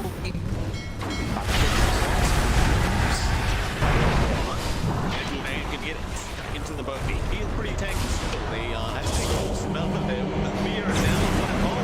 Has to be committed to try and get this kill, but he's not Simo. He only wanted to cancel that black hole. He won't get away with it. And Asta will make the T1 tower. It's going to be a nice setup there from Asta. Only not IG. And even while they're behind net worth, they do make the progress happen out. That mid one going down should have a lot more space as to be able to get up. Yeah, that does give them control back. Roam in. They haven't played nicely. Again, it's that spike they get with their big team fight. Just rare. And at this point, it's their turn to slow down. The farm and fly does have more mastery and from the jungle. But it's time for the Muffling and the storm to be built up. But it's like, you know, I still want to keep going. I'd say RG is still stronger as a team. Just based on their drop. What is the cooldown? They're faster. They are. They're ults left at the moment. It's a very easy to protect. Even throw the boat for the rump. Ehome gonna take the kill and now get a double damage. So they're mid-team ones. BT gonna focus on the best are showing themselves arena. With Fiat from the Boga on fly. Zip in up to S-Triple-Z from Ehome with the vortex. S-Triple-Z has no defense. So he go down. It's a great pickups up by G. They might even get more. Aid and XX sticking around. Ehome does spot him out. They do go for the stun. The bow can make its way, but XX may get jumped on. Ehome. Lower range to go onto the boat. Instead of this, you're going to be there up on flight. And now the egg being committed. IG. They do not want to pump that in. They're just going to run out of there and Ollie. Probably the only one to die. We'll see Sprout for a nice start. Carl Block, but the Aegis Torment is going to be speed back. They do at least get a position 5 for their trouble. That's it's salvaging that situation as best you could hope for from Asterisk. Still no problem. They aren't quite there with the Chrono, and they did just pop. They're gonna try to hunt down for more, perhaps finding some behind. You don't really have the ultis up. You got the boat, but that might be enough as long as you only catch one. Fortunately for Asta, it seems as though IG are. I believe they may have smoked underneath the ward. IG not really gonna take any form of a punishment from the smoke from Asta. Asta will just take the time to keep trying to escalate on these calls. They kind of need to, because if you look at the net worth graph, upfront calls are still G. It goes back to how greedy this draft is from Asta. But if this keeps up, it's not gonna matter how greedy it is. It's gonna be quite detrimental to Asta if this keeps up side of IG. Yeah, it's you're at the point where S-Triple-Z is just success. He's behind Fade and support Enigma. You only hear that he's ahead. Supports IG, so your support he's not paying off just yet. IG still you know, Emo's got the guy up and running. And of course, he's gonna ramp up into the stone. That's when it gets really silly for Storm Spirit. Master does have their Spirit Vessel up and running next success. So they've got a way to mitigate the healing and the strength morphing. Fly. Nothing Fly is worried about, but they're not too dissuaded. The Fly's control the Phoenix up. The Boca Knights Arena into a great spear out, and they're both flying in There's no way out of this. Great stuff from Aster, and that's the big kickoff. Demo is, of course, the one that wants to set the pace here. Fine. Without that Storm Spirit up, they cannot take the fight. Flying, minus the ground, that triangle to actually over the bomb. The Extensively does get the egg off, so them can be taken out. They can, and now the Echo, out from Kaka, onto Trump. One try run, but the boat run. Trump doesn't even have it anymore, does look wrong. It's not really going to be as tanky, and he does just die. They said they wouldn't take a fight with the Storm, but you don't go in with the whole team, Master. Of course they take the fight. That's surprising from Master to keep chasing just the small part of your force. Like, the rest, you don't have the numbers to overwhelm, and they didn't even manage to really throw out the... He's just safe at the moment. He doesn't have the Orc up yet, so can't fight back Bemo's it did. They're gonna try and get the Phoenix in there. Excess. They know Emo has no mana left. There's no way to zip down this, and he doesn't even have the TP available at the moment. There's really no sticks to this guy. Stop down. Emo trying, but he will go down, and now Kaka for trying to help out will be punished by Asta. Could be the secondary kill here for this Radiant side. He does play some Astral Verbal, but will go down. Asta at least punish for their position 1-9. Yeah. Great set of preps for Aster. He couldn't find a little wall. Drop the sentry, really take care of that. So lovely time for Aster in that 4 up top. And you've got to be careful with Emo. We talked about Aster P having to be cautious. Emo has to be as well. He spends his mana. He is duck. You do at least have one Orchid up. One now has that tool, so there are ways to keep Emo pinned down, and it's going to be a bit of a risky spot if he still chooses to play that aggressive. Looks like Emo is going to commit to farming now for a bit, and this should give enough time. In fact, it has. S777, he does have the Orc coming up, and that's really what you're looking for with this positional profit. So once the Orchid's there, you can at least start committing properly to these team fights and even just solo pickups. If he does, Emo now goes to watch his back because he doesn't have any behind here. And so after, they'll start forcing in that top tier 2 tempo. ID not really in a position to try and trade, but they're going to try and get some harass out on the bots to while this has been happening. Black slowly committing, but then they make it up in on forcing rotation. There's the dark ripped down from JT. All in one of the TPs wrong side of us, and they got them. They have successfully defended that top tier 2. At least deny it off and deny that gold of the Master. And they got a nice shove down bot as well. Significant damage on that opposing tier 2 because of the down mid.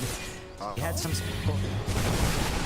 What about Cotton? He can fly from that up. They will try to come off the yes, however, with the boat coming in, and they are going to leave him behind.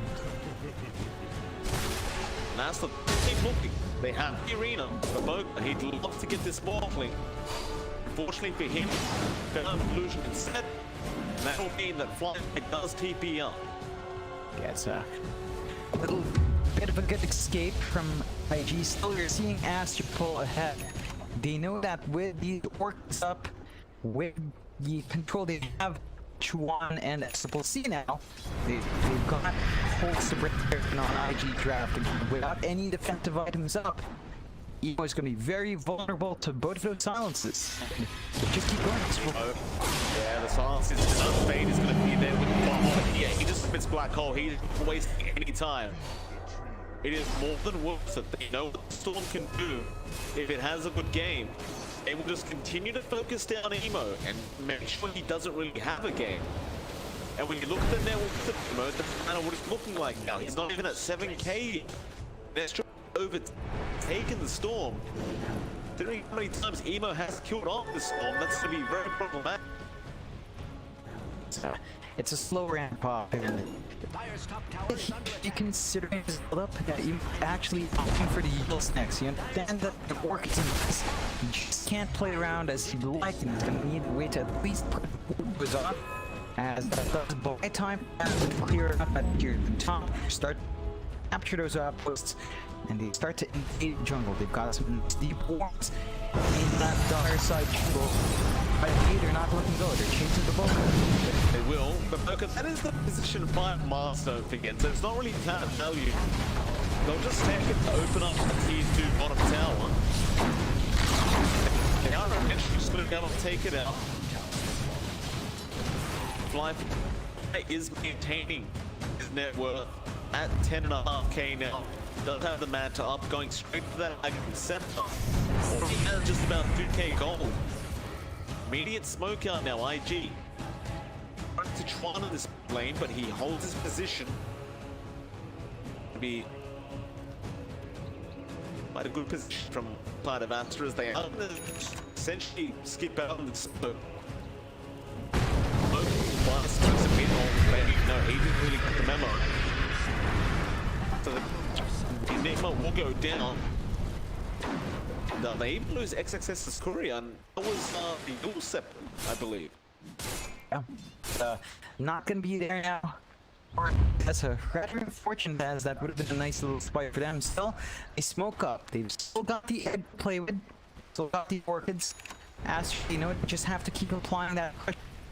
And to it. Go through the dire jungle, see if they can catch anyone out. Of course, they'd love to get Firefly, but there's a counter smoke again from IG. Strange to say, Radiant's They're looping around the same way through the... Not gonna find anyone, but JT might try and bait for it. No, he won't. Both teams essentially just avoid each other. Leave IG will just take the Radiant jungle for themselves now, and of course we'll just take the Tide jungle. I don't think there's any real harm in Asta just continuing to farm, because you are still behind just a little bit in this profit. It's Triple C, a couple hundred gold off the BKB in that one. BKB, he's not really afraid of Emo any longer. I feel very safe to go into the team that's just auto attack the whole time. Not much you can do about it with this drop from IG. Yeah, they will hit the point where the right click from fucking great. But before then, we're talking about the axe coming out. It's not that close to set of gold off. And after that, you need a big list, maybe a butterfly. But Grand picked the Roshan, and he was right. They were slowly taking it. Eventually, Asta, they do just back off. They're not taking it fast enough to really commit to Roshan quite yet. yeah, that's giving IG time to still hit those spikes. The Ags is flying in from Fly. So there's that potential now with the Morph. You can turn in, got damage from Enchant Totem. That is one way to bypass that BKB of SCCC. And have a bit of damage ready to go. As IG, they're also just as happy to keep scaling up. And Aster, you consider the lineup they have, it scales decently late. Start to get constrained by Black Hole for control. And right click of SCCC can be amazing. But you're faced up against the Morphing and Storm Spirit. And that's a Morphing Shaker combination with the Axe running as well. It can't be tricky to match that same damage output. That definitely is true. As your BKBs get lower,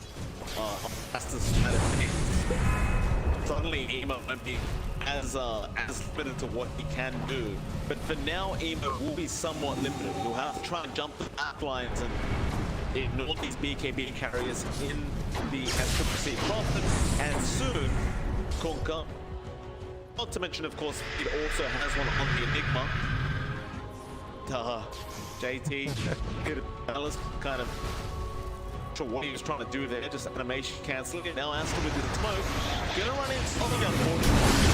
They were so close to the storm, but Mulligan will break the smoke and settle for the 5 Ogre. It's not big hiccup, and they missed out on an opportunity, but at this point, you just take the pace for us to slow relatively quick. Because rush so he gets started. Oh, they go in, and they have one. He just melts. Emo picks up the foot. Now Kirina is there. The speed, the wall. Can he get himself out?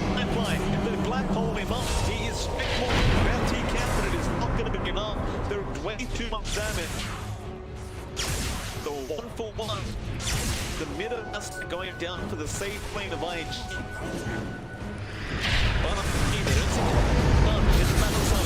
Now the Echo Kaka gets a rainbow slam out, and that'll be Baboka. And XXS going down. Suddenly the Roshan could be open for the side of IG, but they're gonna look for more. They might have to wait out Flatline before they can commit to the Roshan fully. Yeah, it's still a major win for IG, and I love that what they did there. They needed the expert blown on just one hero. It was all on Fly. They knew the DKBs were down as well, so Emo, when they spot a hero out, they can just follow up immediately. Clean up nicely, they finish up that stone on Emo. And this is the point when his storm starts to be really aggressive. He's got so much more map to play with. He's got so much more distance close. Aster very cautious when those BKB because he will dance around at downtime. That he will. Radiant's middle tower is under attack. BKB off on 20 is about 400 gold off. But IG, they really might just go for that quick Roche. But never mind, they walk the other way now.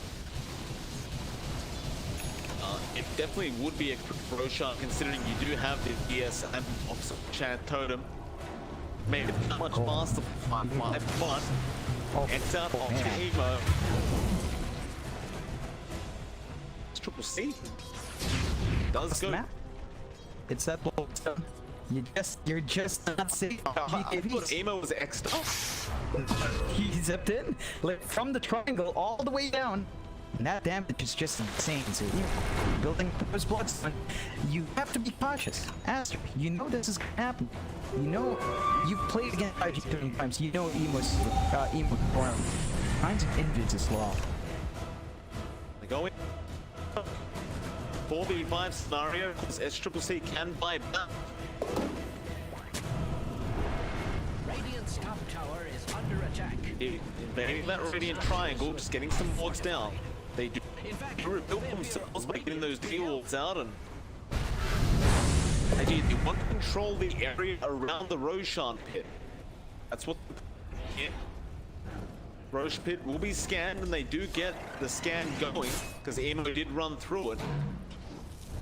And nobody is taking the Roshan. They have backed off to secure more farm. I think IG are so confident in their later game.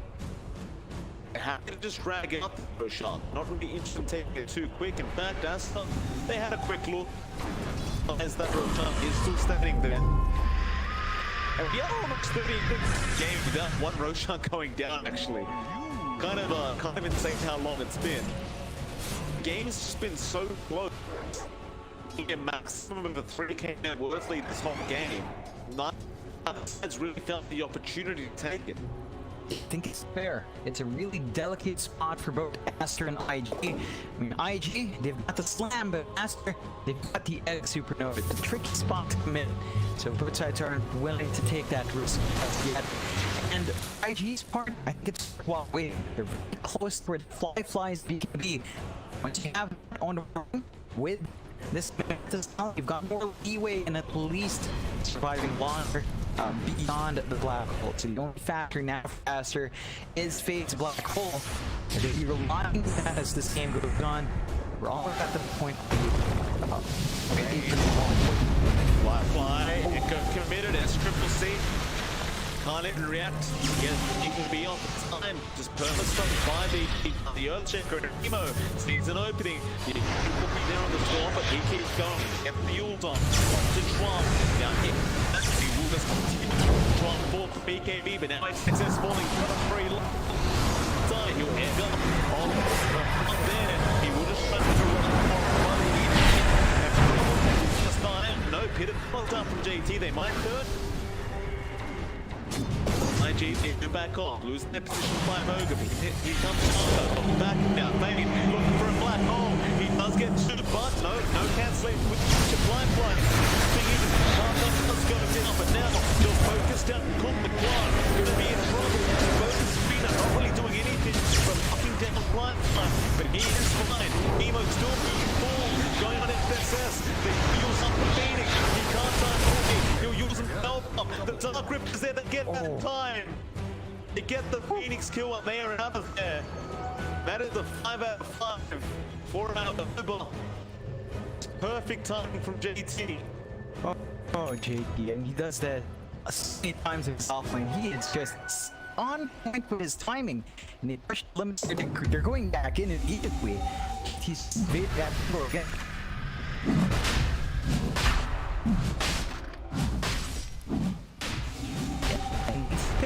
Fly is just in it.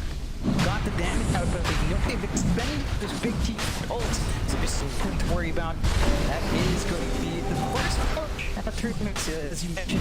Been a slower time around this objective, but IG is first to pick it up. Now we're going to have to contend. Frames on 5-5. Getting up by Getting down by Emo. The field cut out. Emo coming come out, and he does get a shadow. Ambulance based on him, and he's not blind. Gonna come and see that storm, and Emo, he is not done. Back onto the Boca. Position for that last. Not gonna last. And IG, this is that point. Get this very hard to test them. They take a decent and worth limit of 4K. It is more completely online with the storm, completely online, and it's just very, very hard to slow down. That's the delay to it. If they get a defense going, they're going to need to land their big threat false. Black hole is 4 seconds off. They do have the supernova, but that itself isn't enough.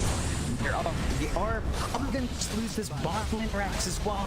They will not lose anything on top. They've got a tier 1 there. They're going to get a lot more, as they just can't fight outside without the black hole. this triple. He is pushing top lane with the treants. He, of course, just gonna dart rip himself back. And he'll be trying to move through the extra moment.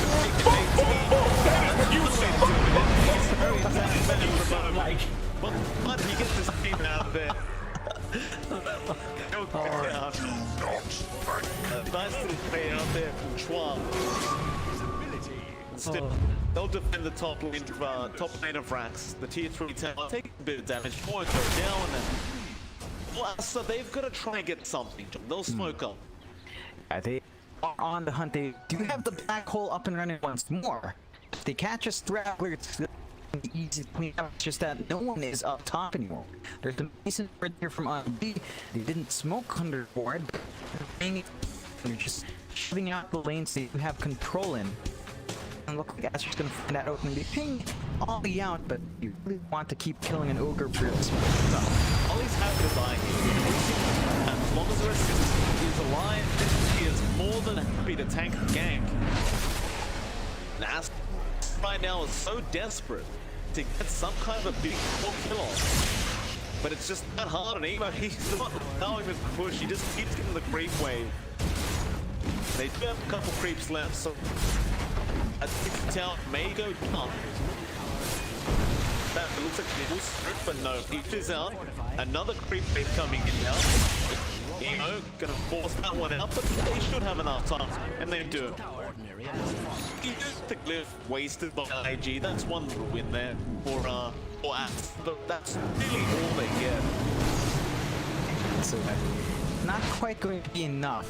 You know, that love was out from IG, and the BKB up and running. So whatever lockdown they have, this is beyond the black hole. It's not gonna be anything more. You know, it's just gonna be able to continue this advance he has maintained. He's got 19 charges. He's got a regen as well. I mean, how lucky can you get? Emo is just getting runes on command when he plays Storm. Oh, no, he'll get a DD, he'll get an arcane rune, he'll get a regen rune, and you know, it's just a trick, man. I can almost guarantee it. If he waits 2 minutes for the next rune, he'll probably get an arcane rune. That just seems to be the trend with it'll be arcane regen or regen arcane. But there might be a way there. I'm going to give JT with the Palace, the Fire Blast, after XXS, Flying Jumps, it's down heavy. So now able to close him off, and he'll fight back on the triple D. In front of him now. It's not going to be enough. That's the black hole. He's in. He holds the ball. Do they have the talent? They should have released triple D. The aid of he cleans them off. And triple D will fight back. He needs to get in there fast, but it's not going to be fast enough. Everyone is knocking from success mid-air. That is what you sound like. See, only there was one there at Climax cannot die when he has no choice. He believes this game is over. Focus on PG, and we have our second grand finalist. It is going to be IG all the way through the lower bracket. They will make it get a rematch against Ehome. This is going to be an interesting matchup, John. Ehome, they have been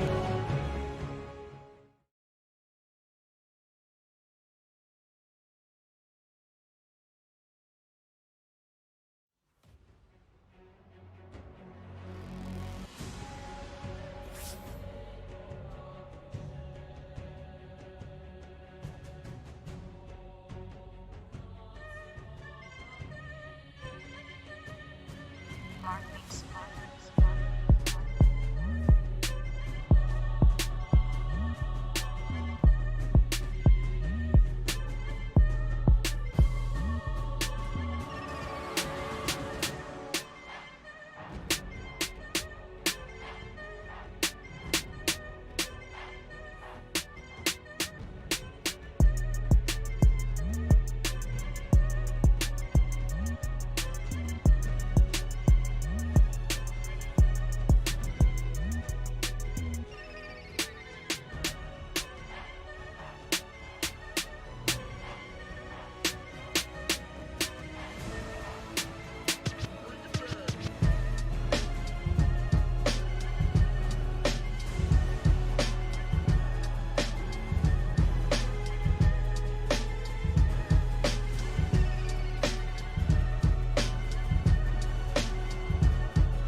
Mark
beats. Mark beats. Mark beats.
Mark beats. Mark beats. Mark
beats. Mark beats. Mark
beats. Mark beats. Mark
beats. Mark beats.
Mark beats. Mark beats. Mark beats.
Heartbeats.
Mark beats.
Heartbeats.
beats.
Heartbeats.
Mark beats. Mark beats.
Mark beats. Mark beats. Mark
beats. Mark beats.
Mark beats. Mark beats.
Mark beats. Mark beats.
Mark beats. Mark beats.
Heartbeats.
Heartbeats.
Mark beats.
Radiant team ban.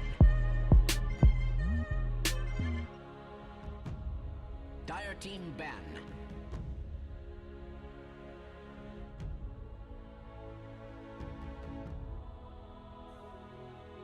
Radiant team ban. Dire team ban. Radiant team pick.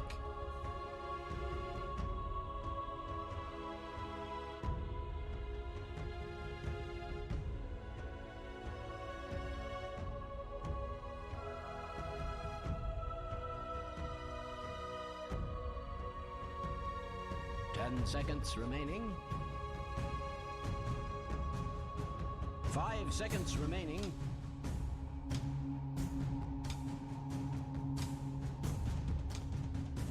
Dire team pick. Blackwork.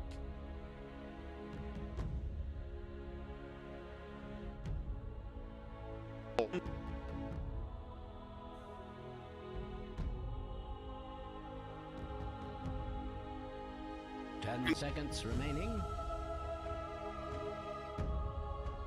5 seconds remaining.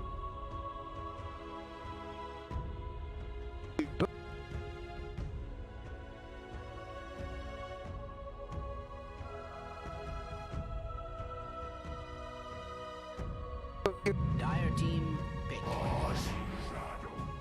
Radiant team ban.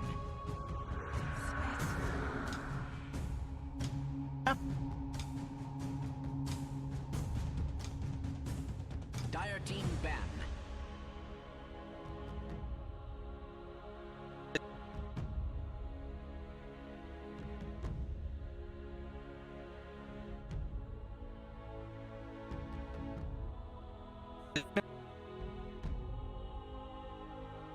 Ten seconds remaining. 5 seconds remaining. Team ban.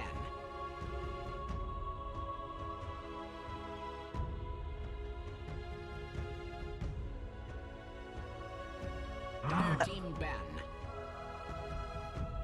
Radiant team ban.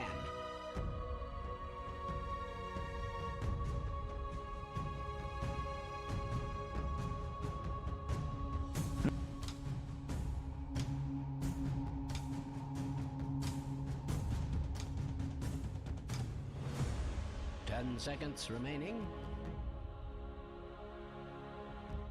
5 seconds remaining.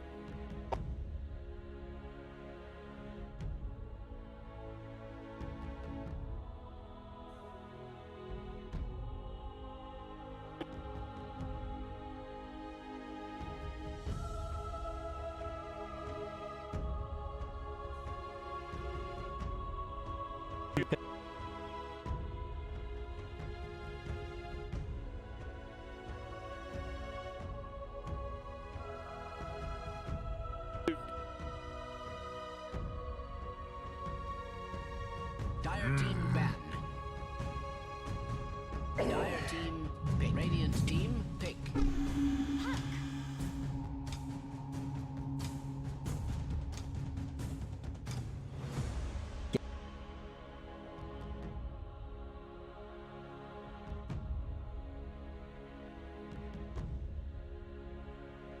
Dire team pick. Tidehunter.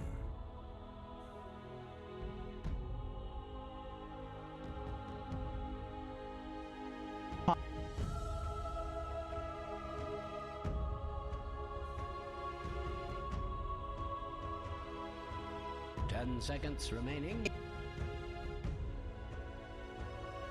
5 seconds remaining.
Radiant team pick.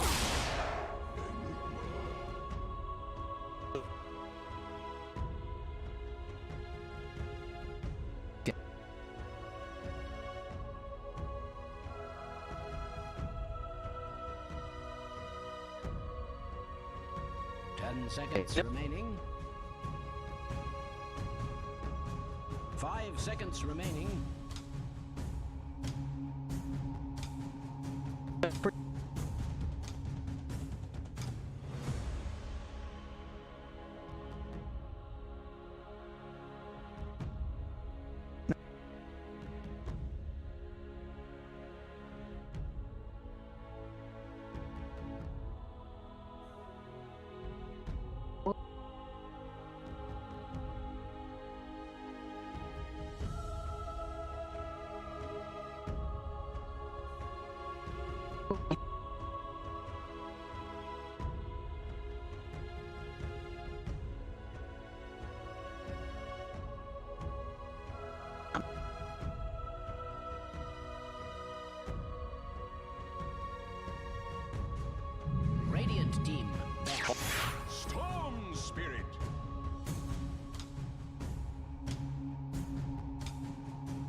10 seconds remaining. 5 seconds remaining.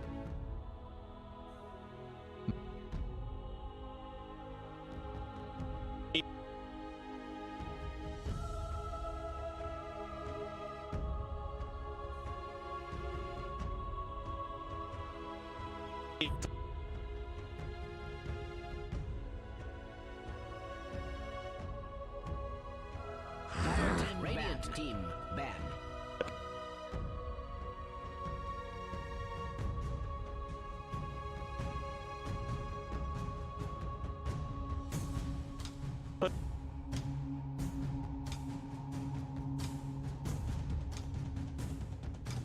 Yep. 10 seconds remaining. 5 seconds remaining.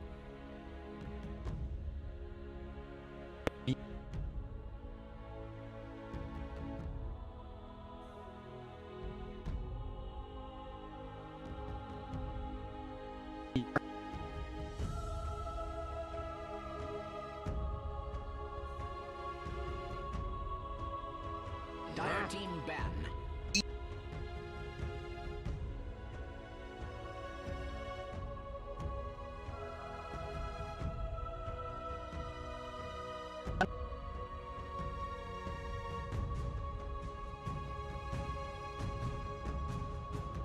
Ten seconds remaining. 5 seconds remaining. Radiant team, pick.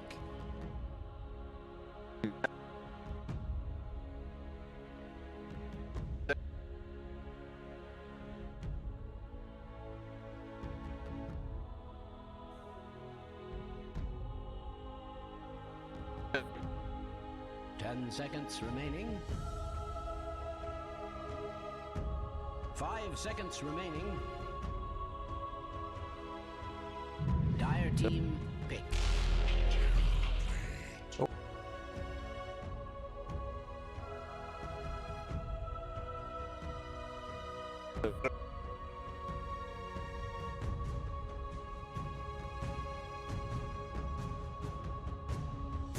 Ten seconds remaining. 5 seconds remaining.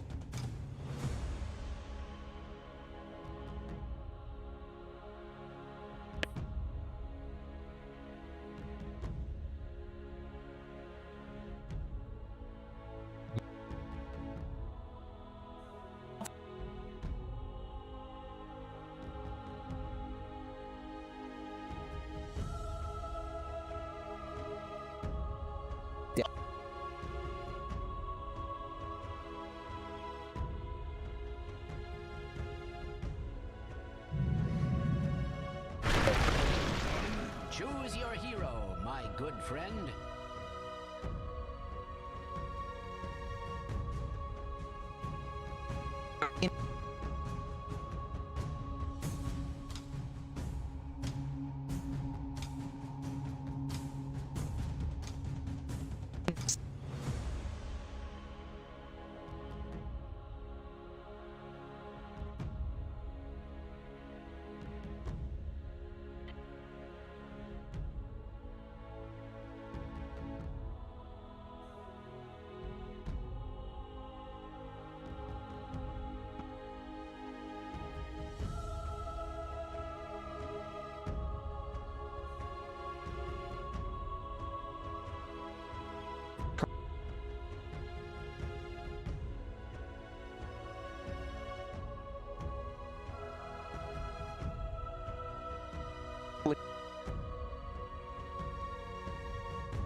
行，你上，你上。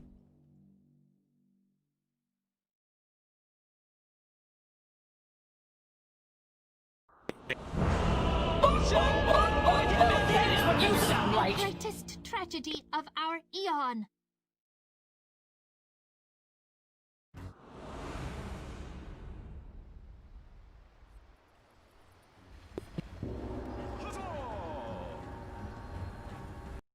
Yeah, it's it's a good array. Of course, Ehome does enjoy pumping out and using those voice lines they did for, so we're gonna see them more than likely just use That is what you themselves sound up like. and- That is what you sound. That is what you sound You like. can't allow Ehome Side to our advantage. to be the one dominating the voice lines. You've got to give it back. We've seen Ehome before. They like to tilt their enemy. They start with Emo. That's the thing, though, right? They know who to target. They understand if we can slow down this, if we can make Emo's game of living hell in game 1, we might just win the series. Because, you know, Emo, he doesn't know when he's tilting, but sometimes you do see him get angry. And now, well, Ollie is getting a battery assaults up. There's going to be a different damage to be done. Dropping now. The arrow coming in, but Ollie's very low and does go down for the first. But enough to say is also going to lose his life. Firefly popped the meta, and at least got the puck as a trade. But nothing to say was the one to get the first block gold. He did spend all of it before he did go down, so it's a very nice start for the side of Fire. Yeah, it definitely is, and Flyfly forced to pop the early mid. He's not gonna have that in the laning phase. It's gonna be 2 minutes until he can cast it again. Puts her terribly in a very awkward spot. Ehome, he looks set to really just play a very fast game and just be as relentless as possible, as they do still find her runes as well. So a nice little win for Ehome despite trading nothing to say. I mean, as you mentioned, he already sent that gold. He's going into the lane with a null, and that just gives her puck a lot more damage coming out, especially when laning against Emo. So there's more room for puck to trade in right clicks. That does mean Emo's got to be a bit cautious. He does start off with a salve, just to ensure that he's going to have the sustain to keep this thing active. And we've seen Emo on that lane storm. He does tend to play aggressively in those first few levels. It's just a puck in range. So that's the Remnant's not going to be hurting nothing to say too much. I think Emo goes for the worst lane, in all fairness, right? Like, he put up with the worst puck.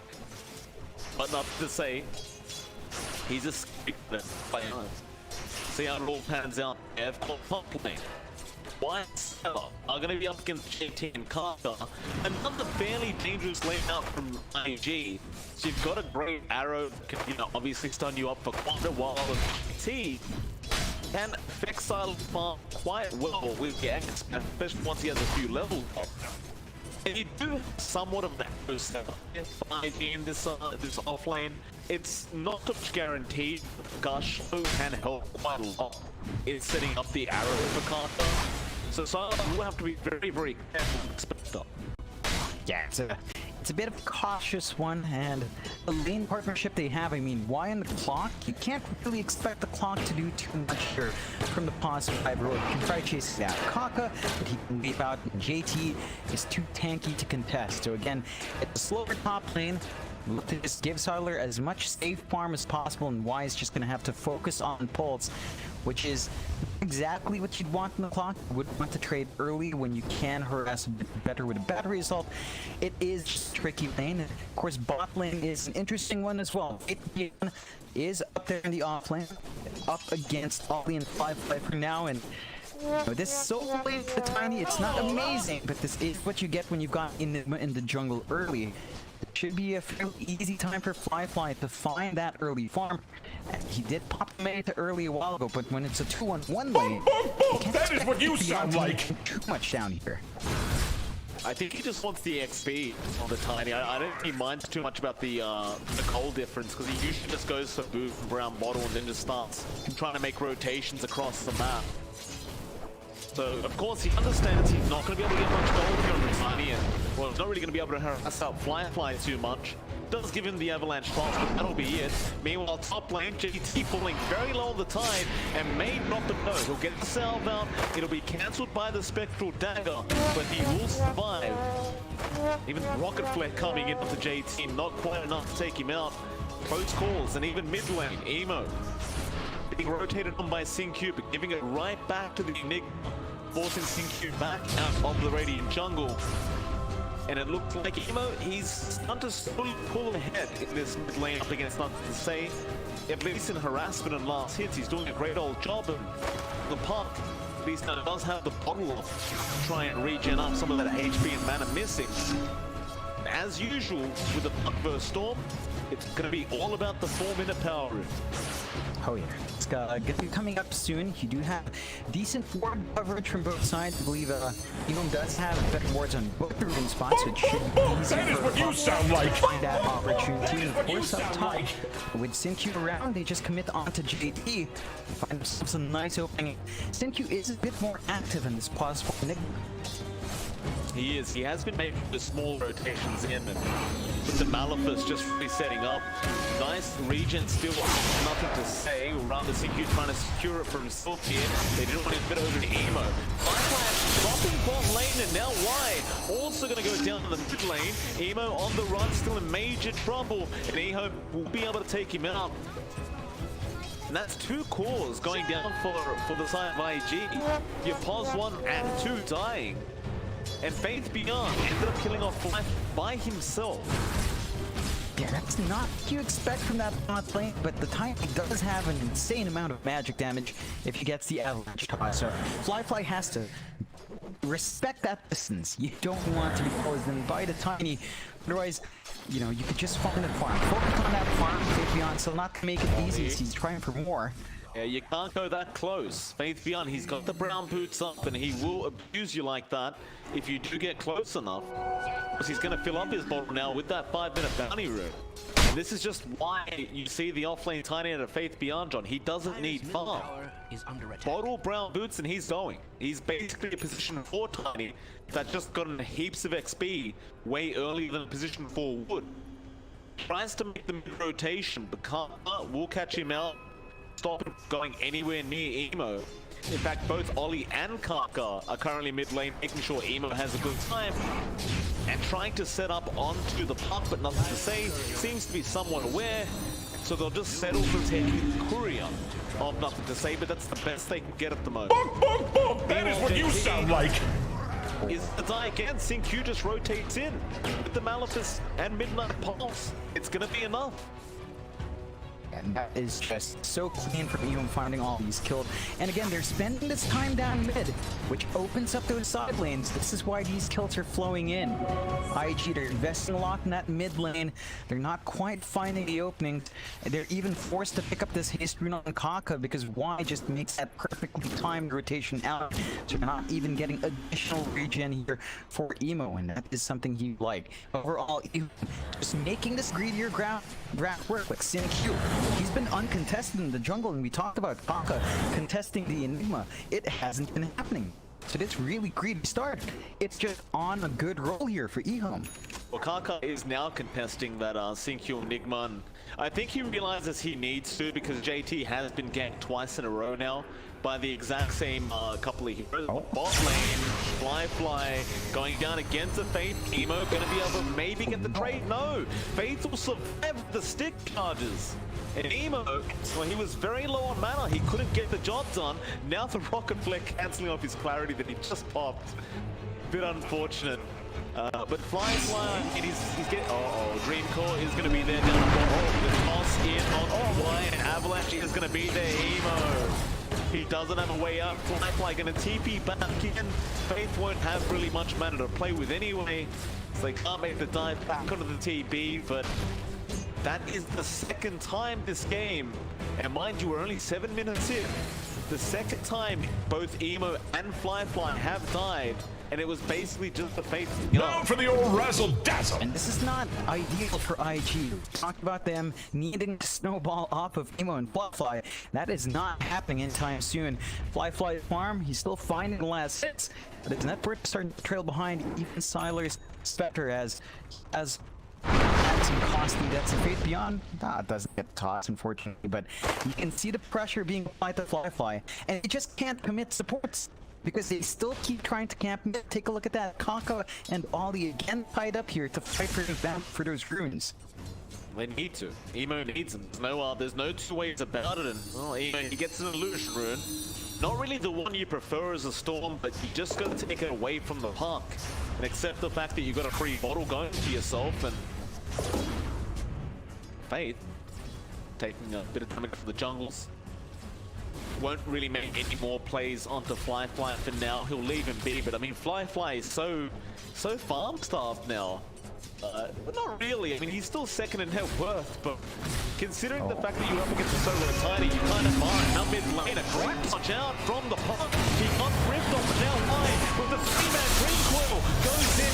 He will go down, but Sinku coming in for the black hole couldn't get it off in time. The phase shift, avoiding the arrow just, I mean, I don't even know how much time that was. It must have been 0.1 of a second. Had Sinku been there in time for that black hole, I mean, that could have been just a wipe in the mid lane, but at least they even get one at the clockwork, just get something, IG. Yeah, it's not the target they're looking for, and that does mean again, where the supports aren't there, you can see a clump up top. Styler and Sinku standing around GT. Together, they might just commit black hole, and then it will. That is what you sound like. Easy kills. JT got off the Ravage. He is still alone. It's just him and his help, the Dominator creep. And that'll be it. He just ravages, but no TPs coming in. I thought we might see a TP in from Emo, but I think he's just a bit too far behind on the Storm to actually commit. Yeah, it's been a slower start. This is not something we're used to seeing from Ehome. And again, Beyond just finding the solo kills across the map. So Ehome are enabling themselves with the aggression they're playing with, and they're not letting go. Why gonna be down to Kaka? He does have Link Plus, but another green call out for something to say. Then the bounty runs why? Bounce at 5, but there goes Emo, and there goes Kaka, and Emo pulled back. He's keeping the tier 2, zipping right in. He's gonna be out of matter at this rate. He wants the haste rune. He'll take it. Now going back onto the pump, here comes Fly. They really need some sort of a trade here for that buyback. They're not getting it yet, but now nothing does get purged off. They will rush. They will get him, and they're gonna make their way out now. Faith Beyond was TPing him onto the Tiny. And man, oh man, those are those buybacks. You start to wonder if the tilt factor is starting to come inside G. I don't think it's quite there. I think in the end, Emo did gain a lot more gold for that buyback, and it does help him out still. This isn't the progress we were expecting from IG, but with those rotations, they group up top. They've got some more time in the metamorphosis to chip away, but the Fortify is there, and nothing to say. They're forcing the fight once more here. Well, they've got Dream Call in 5 seconds, but the Moonlight Shadow is going to be up from IG. Now with the disruption, and the arrow will connect this time on the park. Perfectly timed. They have the follow-up stun, so nothing to say. Respawns, TP's top, and Now dies for the old immediately. razzle-dazzle. And, he's going to be making the walk of shame back to any other lane. Probably in the mid lane, Emo, that's the big kickoff, and they are going to get a direct trade for their park. That's more influential in some way, because at least nothing to say, he's got farm. Emo has nothing. Nothing. And that really sets them back. They take the tier 1 top, but Ehome get up down mid. This is a bigger tower for Ehome to take. That does allow them more offensive movements into that jungle. And with that tower down, IG have to be a lot more cautious. They need to invest in the resources to watch over their jungle entrances, and is something Ehome will exploit. They're just going to take over this Radiant jungle. That's going to limit the space all B-Force and IG have to farm up. And again, this stalls out Emo's progression. And this is one of those games where Emo's forced to go for not the Bloodstone, but he's forced to go for the Orchid. He doesn't have the room for the Bloodstone. He needs to control early. This is not what Emo's used to playing around with. He's not. You've got to make the transition. A bit of a zip in, but it's just Emo trying to save himself some time and get to the neutral camps ASAP. In fact, we'll go mid. He already has the blink up on the Enigma, so now you've got that great initiation. And he's got Black Hole back up, so Ehome, I don't really think he can show in lane any longer. They probably could be very willing to make the jump in. They're looking for a smoke. Fly gonna show mid, perhaps trying to bait, and JT also gonna show up with the Ravage. Magic at work. But Ehome seem to be aware that something is going on. They'll get started on the mid tier 1 tower IG. Radiant's have been Bit of a loop around here. Why? Gonna get spotted out by Ehome. Will get jumped with the arrow flying through, and they will at least probably get the clock first. But why still has hookshot available? Still, Ehome does eventually take him out. Now the mid lane. Moonlight Shadow has been popped. Back towards that tier 1 tower, but you've got to be careful with Q. He has the Black Hole and Blink. Who do they want to jump on? Or do they even want to dump? Sala, he'll come in with the TP. Still Fly walking out of there. There's the avalanche from Faith Beyond. Now Ehome, he'll zip in, back on the tiny, but the Dream Coil is going to be there. The arrow connecting on the tiny. Fate is in trouble and will go down. Sin will put the Midnight Pulse. Malithus, it won't do much. The tier 1 is still falling. He's going for a hookshot and he misses. Firefly. How did the hookshot miss? It went right through his body. One of those things, there was like an old post some time back where projectile-based spells look really janky when they go through elevation. Now for the old razzle that's one dazzle. of that plays. Still, IG, they find a big objective for themselves, balancing out that map control with tier 1 mid. Does give them a little bit more breathing room to be at. That did take a lot of patience from them, but it pays off. Ehome doesn't find anything in exchange. They don't even manage to commit the Black Hole. They're going to be waiting for Q's BKB.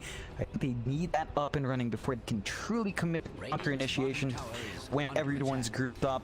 They don't catch these control heroes, and Q's Black Hole just doesn't amount to much. It's a patience game for Ehome. They go back to farming. This does give IG some openings to play with. They're going to have to maximize that, and they're bound back. They will lose their tier 1 bot. bottom tower has fallen. They will. Ehome, hold on to that 3 worth of it for now. That lull period where both teams will probably just want to soak some farm up, some more items up, especially IG. You look at Ehome, getting close to the orchid. You may as well just not engage in any more fights if you can avoid it. Faith Beyond is right near him. You have the burst potential. Ehome is not that tanky. It's a rocket giving vision. Faith, you want to take risk. Nobody's business. I don't know if you can run. He's going to try avalanche shots, and yeah, they have enough. The puck is going to be there for nothing to say. And again, they continue to just consistently aim down the storm. Yeah, they do have the right target in mind, and they're doing this while buying space out. Siler still had space to farm up. He's got his Asha now, to be working into the meta, of course. And again, Q is just a bit more away from the BKB. So they're hitting these spikes here from Ehome. IG, they still need more farm on fight. He did go with the Midas on Terrorblade. So he understands that if he just speed up that farm, there is going to be an opening as the TP bot. Fate? Emo? It's right through him, then go for the vortex. He wasn't Fox. Perhaps he saw him a bit too late, and you've got to be quick with the vortex on your mid zip, in all fairness. But now, we will smoke up. There's a counter smoke here from Ehome. Gonna be right behind IG, so this is going to be real detrimental for IG if they take the mid.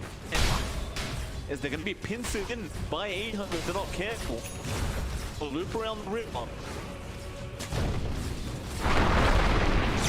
We'll try to bait them in here, and it's gonna work. Ehome zips in, but he is right behind him. Ehome, well, shot gonna go up through him.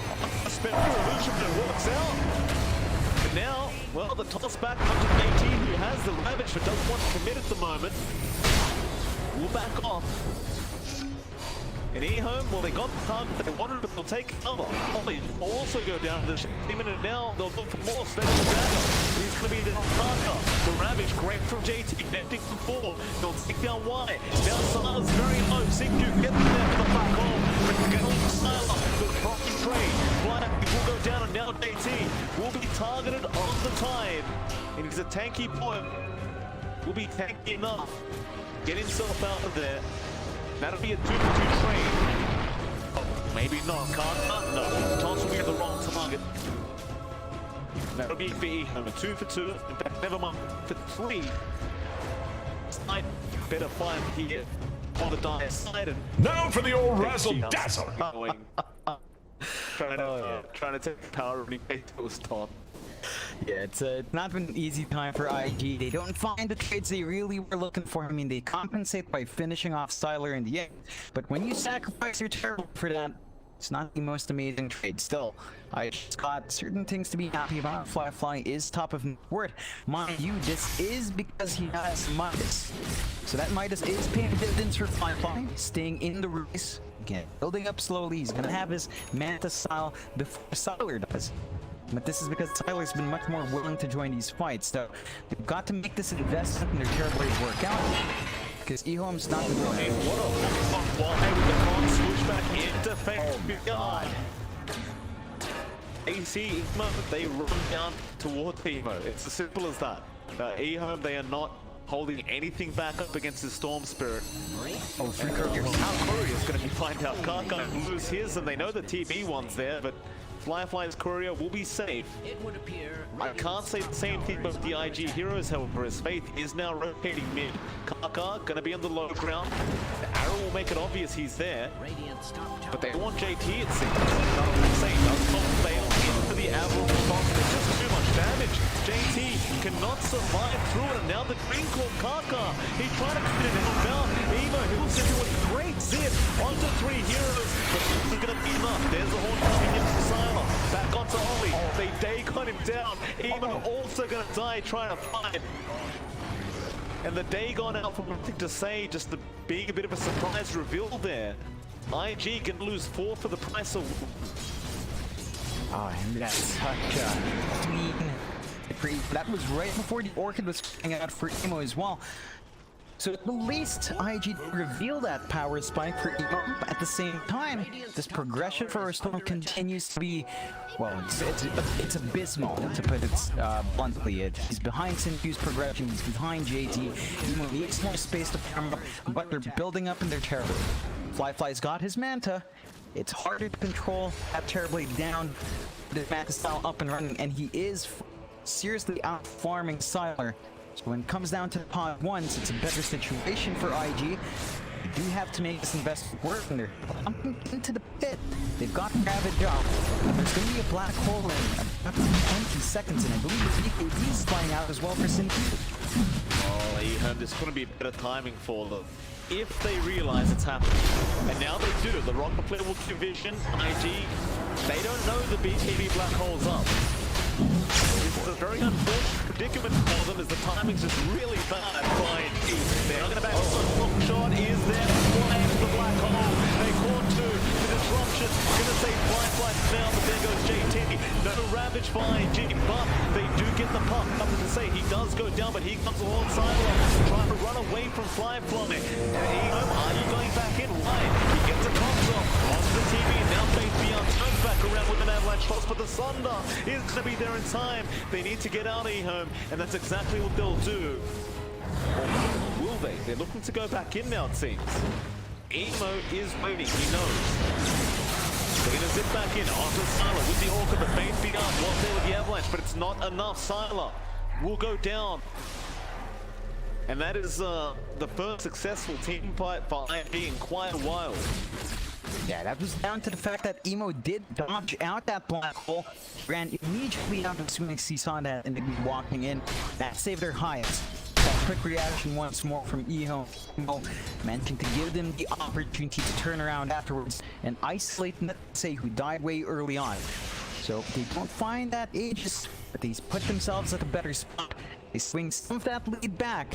Ehome, without the black hole, it's going to be tougher to contest that Roche if IG go back in. Plus you've got Ravage there, so smoke up the mid lane, JT. Well, I said you had the Ravage, now you don't. The IG, they're not backing off, they want to keep going. This could be very dangerous for them. Oh, he gets a drain. No, the sentry will for Emo, he's gone. And now all also going to go down and... Oh, unfortunately, Parker can't TP out of there. That's a blind avalanche as well. It's one thing, right, to do the team fight, but to take the fight without your Ravage of the Tide Hunter,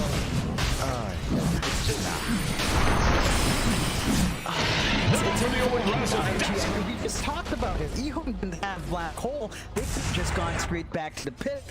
And, well, they lose out. Now Ehome has the first stage. They've got second life in Styler. They bought enough time that NQ's Black Hole is about 40 seconds off. They're gonna have that tool available, and remember the BKB's there. So even if that Ravage is up, it does not matter for SinQ. They start to invade that triangle, KP1. He's getting jumped on here, but Ehome gets an Invis Rune out, but he's gonna die to the Orchestra still. They are trying to make it down onto the SP, but Ehome is still there with the Ravage coming AT, but they do lose Ollie, and now Y will also go down the clock. Still a great team fight out for IG. They're still trying to make the play on the puck. Ehome, he'll miss out. Nothing to say. He does blink out of that. X should just be perfectly fine. You're still going to be satisfied with that. You found the tiny, you found the clock, and all it cost you was your position 5 Shadow Demon. Yeah, it's a fantastic trade for IG that does somewhat compensate for those early losses. Again, Emo is still a force to be reckoned with, even if it's just the Orchid in the right circumstance. So Ehome has to be a bit careful when invading that jungle. Of course, they've got some lovely wards here as well. You look at the win probability, John. Oh my. Right. I mean, the game feels kind of closer than it probably is. There's an 11k net worth lead on Ehome, which makes enough sense as to why the win probability is so high for Ehome. But that feels extra high. 93%. I mean, Firefly is farming really well right now. It's still 3k ahead of Asylum. But they apparently Dota Plus does not believe in Terrorblade versus Inspector. Yeah, it's the factor of late game, and Enigma with BKB, there's just no counter here from IP. Again, they didn't opt for that Faceless Void as they start to move. He's gonna find an ICC kill. He has the silver edge up on the tiny. So it's a very nice, easy one for Ehome as well, IG have something else to worry about now. And those key items that are coming out, not just that. Now for the old razzle dazzle. But look at SinQ. It's refresh straight up for the Enigma, and again, it's because they have nothing to cancel. He can just channel 2 black holes with no worries as long as his BKB is running. And IG, this is going to be their issue down the line. Like, they've got this pipe on JT, so perhaps the Dagon damage from nothing is mitigated and the avalanche toss. But you worry about the big team fire. You worry about SinQ finding these openings, and he's just so close to having 2 black holes on hand. It's gonna be a tough one to deal with. It's really gonna be hard. Top lane, looks like Y is getting ready to make a hook in onto somebody. JT gets the on-shot. The battery self cost now towards Zala. They just put this tie dead, and they are going to get it. JT, he had no help around. Oh, Siler? In trouble, Arrow and Curtis there. Those are Lucians, man. They are hitting hard, but Siler, he'll barely survive with 60 HP. That's a very scary spot. You can't underestimate the Shadow Demon. And of course, the illusions hit hard when you're alone, Siler. They're your own illusions, sir. They do hurt. So it's a fascinating spot for Siler. He's got to be a bit cautious. I mean, they are ahead in Ehome. Siler's not that far ahead. Still have to note Fly's ahead. So it's safer there, please, Siler. Just keep it calm. 13k lead, you know, you don't want that to swing away. Well, it's not only the Desolate, but he has a Diffusal Blade off, so it hurts just that much more getting the Mana Burn going. Well, it's a nice kind of comeback mechanic for Ollie, right? For the side of IG, because if you do get the right circumstances, you can get a disruption off on that Spectre. You don't necessarily have to aim the Spectre with his illusions, you can aim anybody else. If they're dealing that much damage, it's not going to be fun for the person getting chased down, but IG. Are we going for a smoke? They grouped up. But the answer is no. They're just hanging around as 5 and not trying to give an opening to Ehome. No, they do have another 25 till the Haunt is up, but they'll go for a Midnight Shadow IG. Will counter smoke of Ehome. They are underneath the sentry ward right now. One good hookshot in, start the team fight on 2 on again. They just want to shut Demon dead, and they aren't going to get it. He's gone. Now the drink call to Kaka. He's basically alone at the moment. Nobody else is jumping in from IG. They still look ravaged, but how do you take this team now? He'll run back in with the break on the line. There goes JT. He commits the ravage. It's only on one now. Oh, Sin-Q. He catches Emo. He's coming out Firefly. The Thunder not going to be there. No, he does get the advantage on the silence. But Psylocke does kill off JT and Firefly. Was basically the only one left. Nemo. He brought back on the storm, coming back in for Faith Beyond. Now it's time to back out. But nothing to say. He will not orb in. It's time for him to leave. Still a great team fight for the side of Ehome. They just got so much more, and as long as nothing to say he doesn't die here, call that a very positive trade for this Dire side. Definitely is. I mean, Emo had to buy it back there to compensate for it, so that's gonna offset his progression on that Hex. Saving up for that side of Vice, it's gonna be pivotal to get that control, because Ehome doesn't actually have that many defensive tools. They don't have any early BKBs except for one in Sin-Q, but there's a major spike here for Sin-Q. That refresh we've been talking about, it's up. It's ready to go. And mind you, Mike, he doesn't even have level 18. That's not max level Black Hole yet, but it's going to be in a relatively short time, and of course it's straight to the Ag next. Oh, I love it. It's just, when you've got Refresher or Buff, there's nothing else you need as the Enigma. You've got the initiation, you've got the immunity to stuns with the big beam, now you've got 2 Black Holes, and once the Axe is up, John, Midnight Pulse plus another Midnight Pulse and a Black Hole, and then you refresh it, and theoretically, you can get 4 Midnight Pulses basically at the same time, or more like 3 at the same time if we're being realistic, with 2 Black Holes. That is, it's a lot of damage, I'll tell you that. Oh yeah, it's not anything IG would want to fight into still.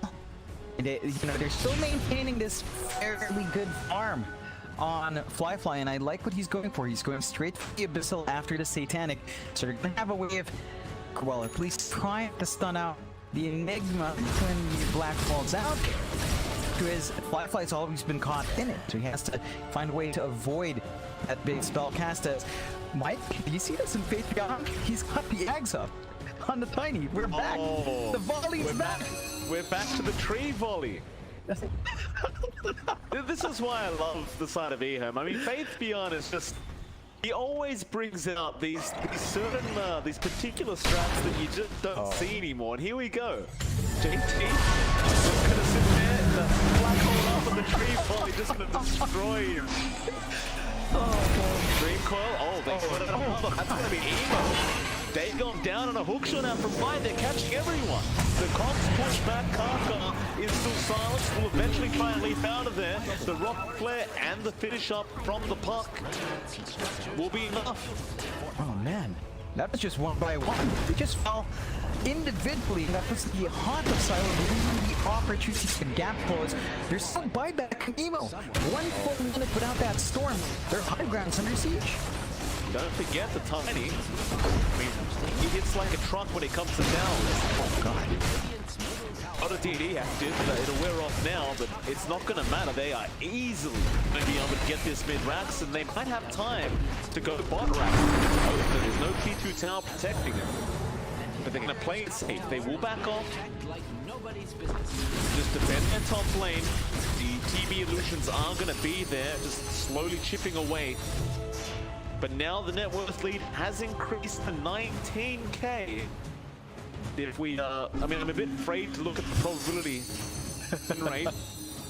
And actually it's gone down, believe it or not. 95%. No, it did go up by 2%. Never mind. I thought we were initially at 97, but there it is. Now it is 97. Yeah, it's gonna be tricky for IG. Again, they've still got amazing farm and fly. I mean, props to him. It's insane. He's still above everyone else. It's just terribly he's not doing enough at this point. He's gonna have his Bissell flying out. So there is that to consider. IG just needs to be once in the forward position. Because SidQ, he's not gonna show his face until he's sure. And channel that black hole, and it's just they just have no answer for it. They do not. And speaking of that black hole, John, in 27 seconds, the full black hole is back. So they've got to be very cautious. IG might want to try and make a team fight happen fly out. Still got the black hole, but JT going to get jumped on by the line. The Zip, Emo trying to go on fade beyond. They have lost Karka. Driscoll actually catching up. Nobody here. Where only Mana, the TB. They disarm now, trying to get out of here. Ehome, they're going to turn back around. Still black hole has not been used up. They jump in now, spotting out Firefly. They don't even need it.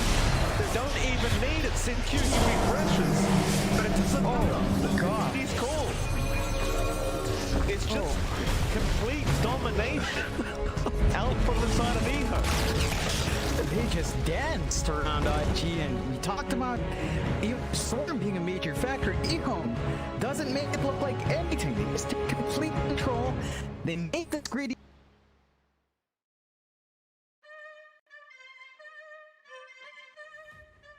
Mark beats.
Heartbeats.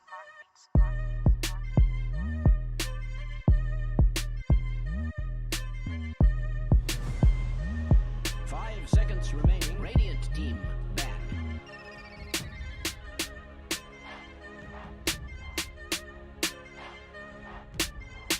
Dire team back. Radiant team back. Dire team back.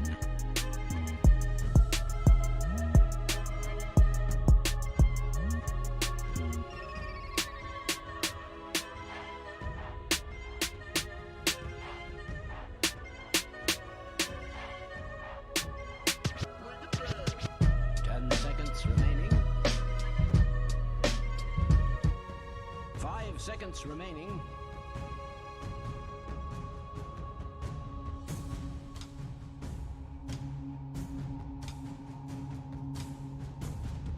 Radiant team. All right, ladies and gentlemen, welcome back. We are here for game number 2 of this best of 5 grand finals between Ehome and IG. It's MLP Doe and John X Fire. John, welcome back, sir. Game 1, I think you could only call it a stomp by Ehome. It was a very dominant victory by this Ehome side for game 1. Game 2, let's theorycraft a bit. What could IG do different? Because quite frankly, they had Fly top network the whole time on that Terrorblade. They had the Emo Storm, who did struggle. Still an Emo Storm, and we've seen what he can do even from behind.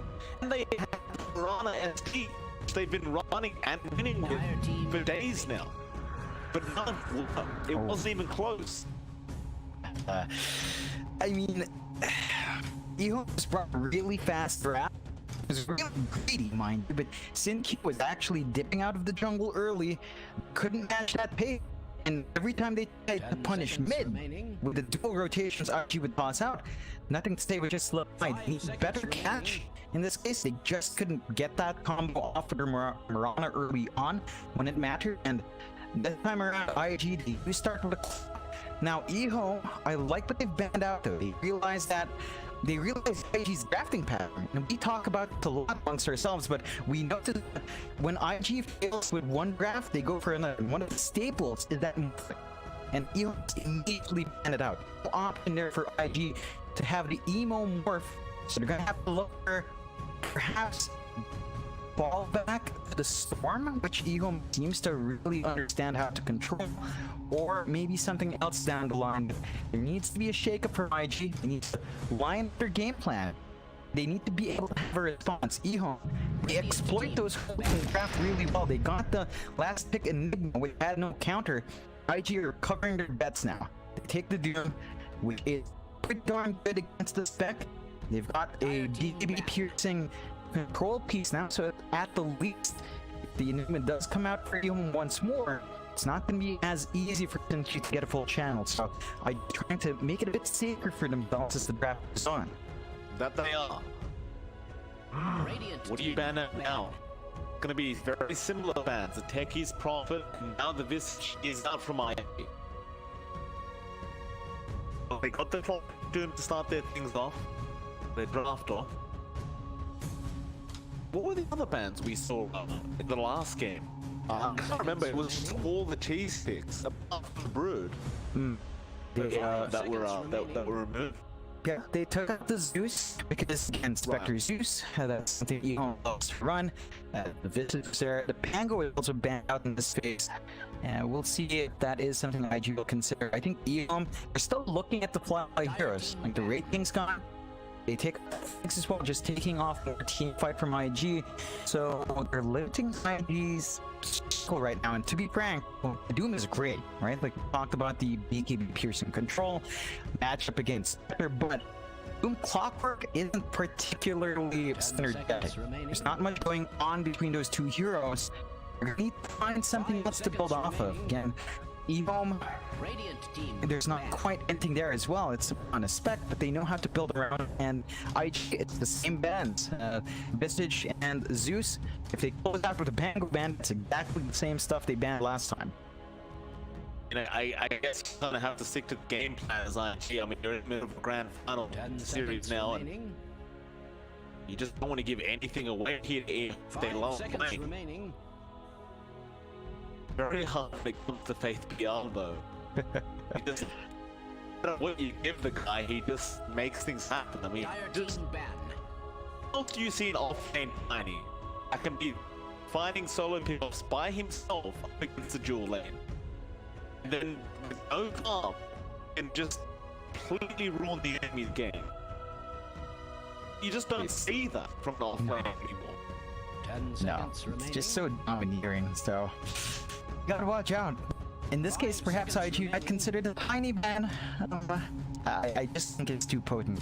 Fabian so pumpy. Playing alone, he was basically solo the entire time. And then offlane, they just couldn't punish it. So if there's a comfort pick they could take out, I think the tiny's got to be something they look at as well for IG. But then you give the Pengaloo. I'd argue he's even more dominant when it comes to the Penguin. They get rid of the Bat Rider. Alright. IG into the Rubik now. Well, not too many things being revealed here by IG, but all the Rubik, you've got the Mirage arrow to steal for now. That can be quite useful as well as the Moonlight Shadow start to fall, but apart from that, there's not much else going on here. Up against the Ehome side that they really haven't made any particular pick that Rubik and is going up against, but I guess choosing that Rubik makes it so you can't really go into the Earthshaker, or you can, but you're gonna give Fisher away, or anything else for that matter, right? Like, they'll go for the Coddle for now. Yeah, that's a shake-up for Ehome. We haven't seen them take the Coddle in a while. Still really potent. You don't quite have the natural combos with it, mind you. You don't see the early Ember Spirit here. That's something IG could just take out and kind of prevent from happening. Of course, it's the option for the Bristleback as well, but I'm not sure if that fits Ehome and their style of play. They do play really quick. It's something that kind of has a weird power spike. So we'll see what Ehome does build off. The Rubik here for IG does have some utility for the Keeper as well. I think there's one thing you can factor in. I don't know if IG will want this. I can see Emo run that Rubik mid. I don't know if you've seen this, Mike, but there's a really stupid interaction with Rubik. You know his talent change, right? 15, yes. His level 20 talent with a -4 cooldown. You know that's up longer than it's down. Yeah. That is literally 120%, so you actually go for a right click Rubik, and I've seen it before. It is monstrous if it does reach that point, but it's very slow. So I don't know if IG will want that. It confuses me with Ice Frog, right? Because he even made it so the attack animation of Rubik, the back swing was reduced. So his attack, he attacks faster, and it was like, it was like, well, are we meant to play right-click core Rubik now? Is that what we're meant to be doing? I just don't know what the intention was behind those changes, but I appreciate the fact that that kind of opportunity for Rubik plays is now available. And you could be right, this could potentially be the core Rubik if Emo felt confident to try and make that work. You are in the grand final, so you hope he would have practiced if that's what they were going to do. Now, John, I highly doubt that's the plan. Oh, yeah. But I do agree that it is definitely possible to do, and how can I? You can't really be surprised, can you? No, it didn't Thankfully, it was ban it. available up against a troll warlord who kind of relies on being able to attack physically. You've got an inbuilt disarm on the Pangolier. Can't blame him. Seconds remaining. Yeah, it's gonna be a straightforward game for Fate Beyond. He's gonna have that lane of 51. He's gonna be able to bully out and Keeper of Light plus Pango if they are gonna run this kind of dual lane. That actually sounds pretty potent. You can keep hamming up your early swashbuckle. That does not sound fun for a troll to play against. I guess we'll figure out. The Marana Pango, not quite synergetic, but there is potency there as well if you get slow off. So IG's got to be careful. They do pick up the. Now we have seen that troll ban against IG a few times. That does mean Fly will get to pick up a relatively fast building core. I don't know if IG will want to opt for something like the Battle Fear. I don't think you can afford to when Ehome's playing like this. You could argue Sovereign Spectre is slow. You've seen it in game 1. The guy just builds drones, presses R when he has it up, and just wins these fights. He does not care to farm. He farms in the downtime. So IG has to be able to match that pace. And that means fly. We saw him in game 1 go for a slower Midas build-up. He has to match that Spectre. He has to be ready to fight every time he was going to be bringing that fight to them. Dire team ban. Ehome, the Rid of the Storm is the final ban out. Just not wanting to give away that signature hero for Emo. Fair enough. Of course, Emo has been the real focus for the past 3 bans of Ehome, with the Conquer TA being removed on top. 10 seconds remaining. One final ban out left. They're 5 probably just going to seconds focus on remaining. enough to say, because they are still looking a mid pick here for Ehome. Saw the Ember being removed. What else do you want? Like last game, we saw the Puck. Nothing to say was doing some great work on that Puck, and we can see it coming up again, and it does get banned out, which I think is relatively smart. Just keeping themselves safe. And nothing to say, it's just so slippery when he gets those kinds of heroes. They are limiting the pool for Ehome now. If Ehome just wants a straightforward game, maybe we see something like the Viper come out. You know, that's been a consistent thing that kind of close out drafts if you have the opportunity. Can make it tricky for Ehome to take control full lane. And that is something that we know IG wants to secure. Mid lane is one of their higher priorities. In fact, I'd argue they've been prioritizing it over Firefly's lane. A dominant hero like that is great. They do go for the Void Spirit, the only remaining core Spirit Predator, not having the Earth Spirit Knife, unfortunately. And we'll see what IG brings out. They got to show that emo hero, no Storm Spirit access, no TA. Invoker, but not any here for IG to build off that Invoker unless they want Alacrity Troll, which is great. It's just kind of one track combination.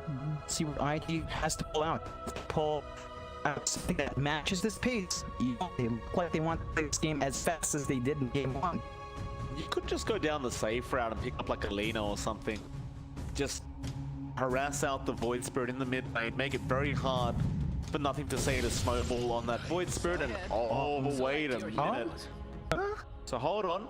Emo's on the mid Doom. Okay, so they go for the JT Night Stalker as the last pick. Playing mind games here with Ehome. Of course, Fly will take the Troll Warlord. And we are going to see the Core Rubik, by the way, John, in case you were... I mean, for a split second there, I thought, wait, Core Rubik, potentially? But no, it's not going to be the case. Still, great draft out from IG. Very, very different, and it can be very, very dominant if they do take off. But if you fall flat, you fall really flat this kind of Oh yeah, and they've got to watch out. I think IG is strange for Emo, right? We're used to him on like big snowbally heroes. The Doom, it can somewhat stall. It's constrained to Doom as a cooldown, so that will limit the time Emo to build to at least start the fight on his own. The matchup against Void Spirit can be decent, but it looks like the onus is now on the supports and JT to really find those openings now. It's not going to be down to Emo. He doesn't have his high mobility Storm. So Kyle and Ollie, along with GT during nighttime, have to make those plays happen and try to clean Ehome. For their part, it's straightforward.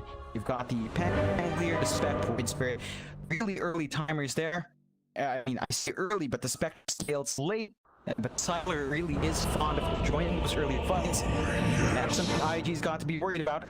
We'll see what Emo brings out. We have seen that mid-Doom a couple of times, and it's a definite playstyle of Emo. He is. See how he does perform this game. One game lead now for Ehome, and here we go again. They'll get. I was wondering whether they'll do this. That is what you sound like. That is what you sound like.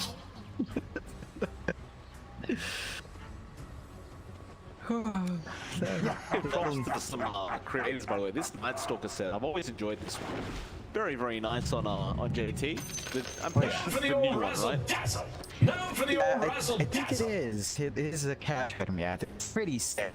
Looks great. Yeah. And you know, one thing that we didn't really mention is that the Night Stalker is actually pretty potent nowadays. I've seen it pop out in some games in the higher levels, and you can't make it work. You're still constrained to some timer. Jeez, he's just spraying down mid, but it can work out. I think JT, the way he plays, can definitely get a snowball start on the hero. First night is not key. I'd say level 6 is big timer, not that good first night. You want to hit that level 6 mark. Now for the old wrestle. That is what you sound like. Find those pickoffs. That's going to be key here for JT. And of course, the wheel bat, the key as well. Isn't he? About 100 battle pass points, John. How the unfair. portals. Yeah, tell me. Does he need more? Oh, he's at 552, I guess. I guess he's trying to find some value there still. No sight over these runes, just straightforward for 2 traders. The lane's doing full. You know, that mid lane for Emo, talked about it from the draft. It's the Void Spirit up against the Doom. The Doom can find steady farm. We've seen the Devour, Scorched Earth build. That means nothing to say. Probably doesn't have many kill opportunities, but it also means he gets solid farm. He's not going to be stopped by Emo for the most part. It's really just going to be that kind of stable lane. Although Emo's trying to trade, mind you, Doom has 2 armor. So he can twack down fast, and if you pop that pulse, you're gonna be able to trade favor there for nothing to say. True. That is his playstyle, right? Like, he tries to really apply pressure in this mid lane. He doesn't like to allow just an even time trading lane with anyone Emo. So once he does have a few more levels in the Infernal Blade, he can get some decent magic damage off. The Resonant Pulse will not really block out. We'll have a look at the other lanes for now. Bot lane, Sala and Y are going to be on the Spectre and the Coddle.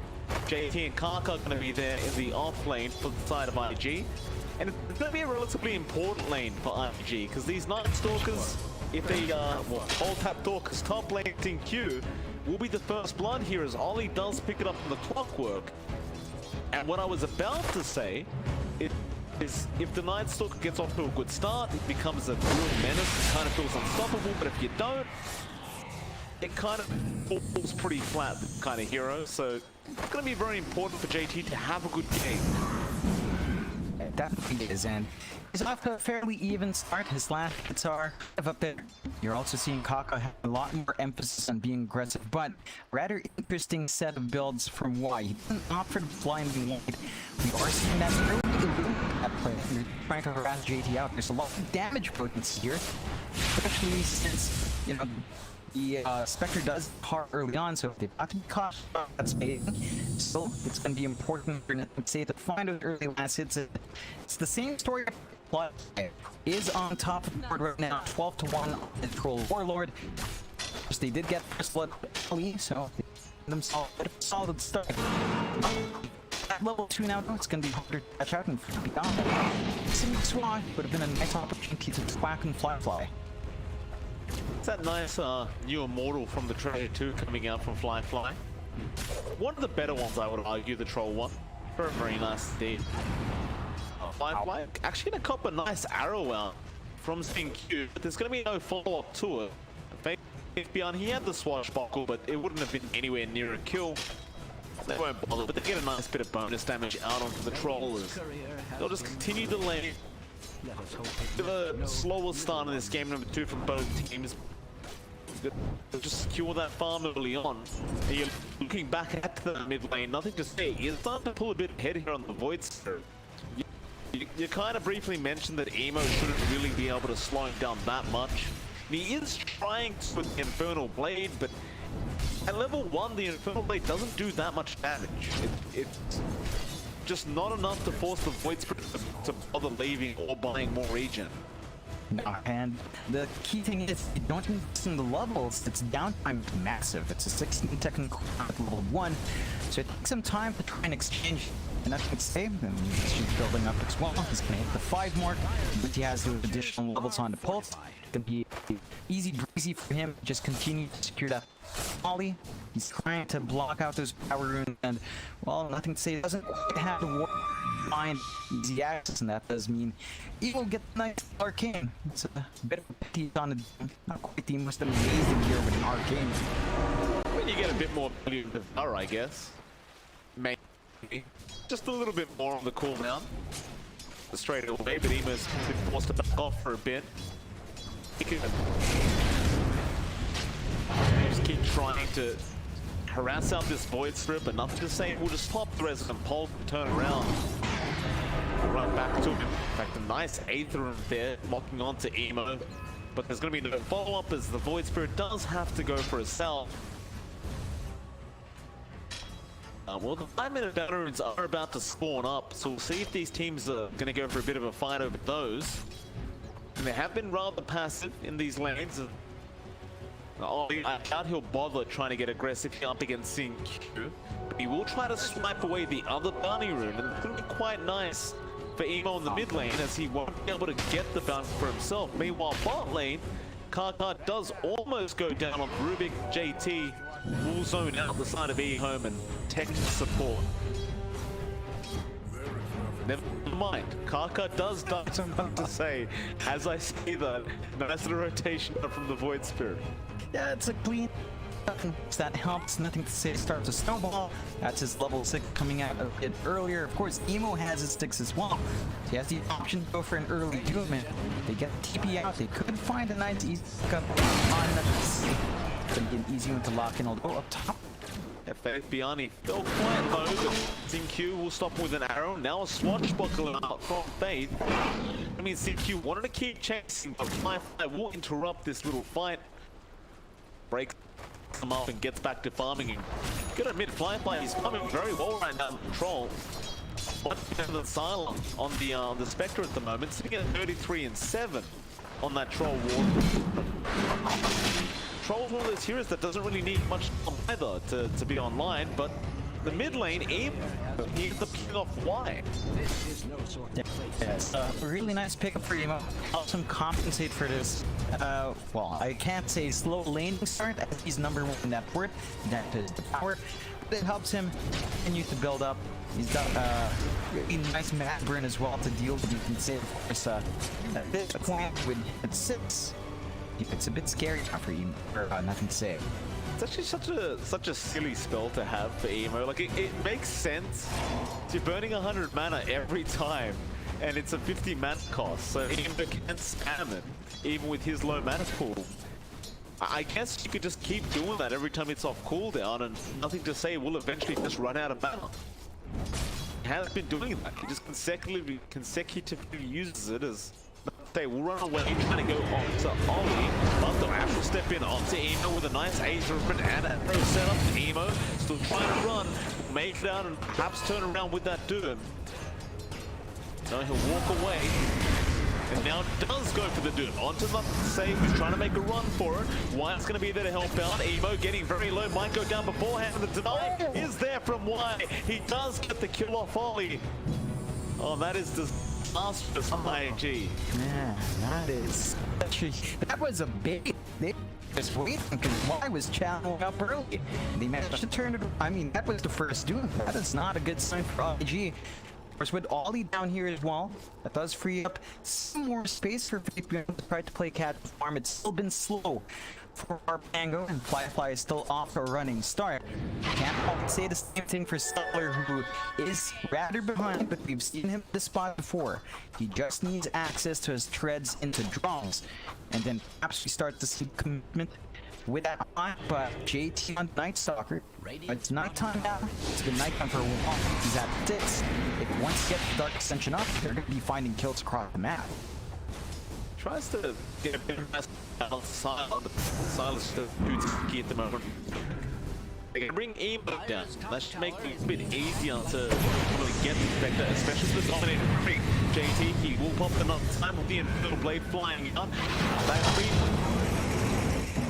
they are pretty sure it's not. They roll in down the rolling thumb. Ehome gonna be danger, probably will go down, and there goes Karka. All are going out. Well, they just don't have the damage output to kill off the Silent Spectre.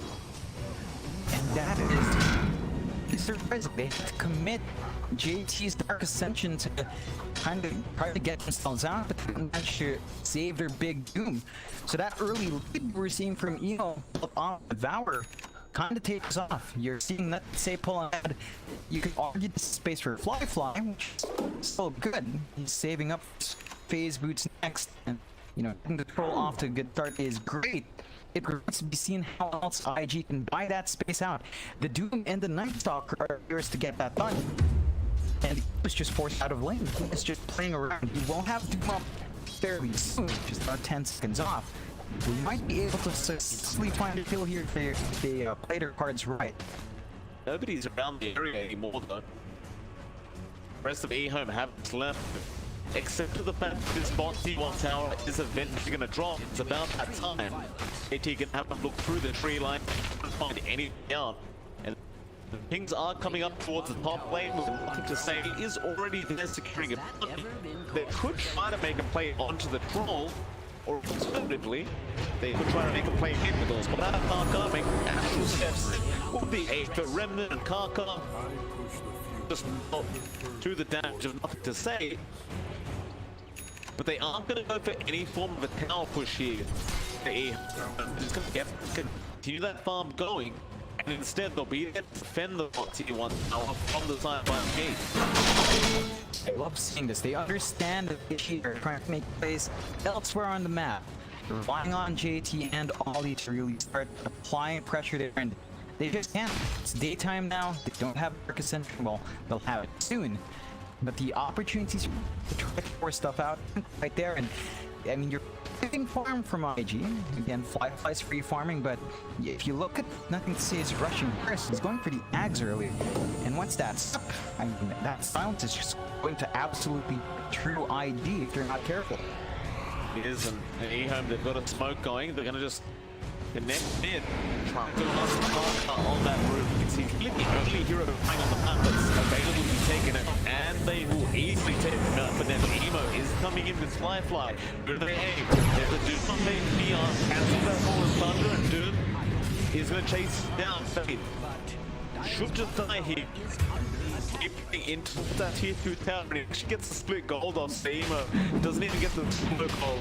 Now Wyatt trying to run away, but Nate, Fly are gonna chase him down. IG taking advantage of a bad situation. Duke the 2-for-1. Yeah, so clean set of kills. They're gonna start applying that pressure down bot as well to compensate for that top tier. What they lost, Ehome not gonna be too pleased, but they know that 2 big spots have been blown up. Dark Ascension and Doom are strong cooldowns. There's a window there for them to supply if they want. And up the stage comes with a great Aptus, but now the Aether Remnant looking down on the JT. Really has nowhere to go but Fate Beyond. Will pick up a double, and he wants that dominating creep. The swash, it won't matter. They will win regardless. Second one to take that 200 gold for himself. And that's all up inch, ever so close to that Aghanim himself now. Just about 1 point gold off. That Aghanim caused some huge problems because it's not like you're anywhere you're picking up those East and IG. A lot of value out for that Aghanim on the Void Spirit. They're not going to counteract that AoE silence anytime soon, and this plays into a timing issue for IG. If you actually look at Firefly, he's rushing Battle Fury. We get jumped, and this Actually, nice hook shot trying to make things, but does go down. But now Firefly needs out of there. Will turn around and maybe go for a fight here. Smoke being pumped by Karka. They've caught out here. It's looking down. Firefly forced the last trap from Milo. Another disarm is out from Faith. Another disarm is out, and they go down. And that is your position 1, losing his life. That's what we talked about in the draft phase. You give Faith Pangolier and he will disarm you every single time you try and attack. Oh man, and it's also how often Siler joins these fights. He is just ready to commit. Then every time that hawk is up, he's not afraid to jump in first. Now you see IG, they do have the Midas up in game to get this game off to a rolling start. There's that Meteor and a massive power to trade off. That allows Ehome a little bit of forward control. As IG's gotta be cautious. They're still waiting for a farming game. I mean, this battlefield built for Firefly just means that they will have to pull this game down. And that duty will fall to JT and to Emo. So after this fight, Emo gonna be rushing the BKB to maintain some presence, and at least that time is coming in about 40 seconds. To persuade it for JT to be a bit more menacing on the map. It's a bit shocking though, isn't it? Like, going for a farming game up against the Spectre, of all things. Emo's even gone the Midas build, which is really kind of old school now, the Doom Midas, but there's a reason why you don't see it. It farmed real quick, but the first 15 minutes of this game has been a little bit hellish for IG, and you just start to question how much they're going to be able to hold down and get done in this mid matchup. As Leafy is going to be out from the Mirana, Emo is going to be on the check. Oh, I thought he was going to miss out for a second. He backstepped for just a second, but eventually he does get the kill into CQ. Has that ever been caused? But you do question a little bit about playing the farming game up against the Spec. Like, it is... We've seen it before. Vector, one of those heroes that really enjoys the ultra late game. Oh yeah, and I mean, Siler's playing a faster game. It's just naturally going to get better. IG, they're forced to find these sorts of small pickoffs just to really escalate the farm. But now when the Doom is down, we've seen Ehome just immediately commit when these big spells are gone. So they're gonna have the haunt. They do have the haunt. They try to go for something, and they're just gonna be farming up. There's no pressure here on Ehome. They know their lineup has the answers going late. They've got major spike here for Fate Beyond. Early fusel up, so even gonna be that much more frustrating with the swashbuckle here. Goes for a solo pick off onto Y. Unfortunately, he can't even do that. Will-O-Wisp was dropped, and Ehome follow up. That's a sign of the time, John. If your Clockwork can't kill the Coddle, it's a tough time. Emo now going to be chased down, farming jungle, and this Moonlight Shadow might be painful for Emo. He doesn't know. There's no detection. They purge him up. He gets dragged back in. Just, you can't fight back when you go Midas. No, really can't.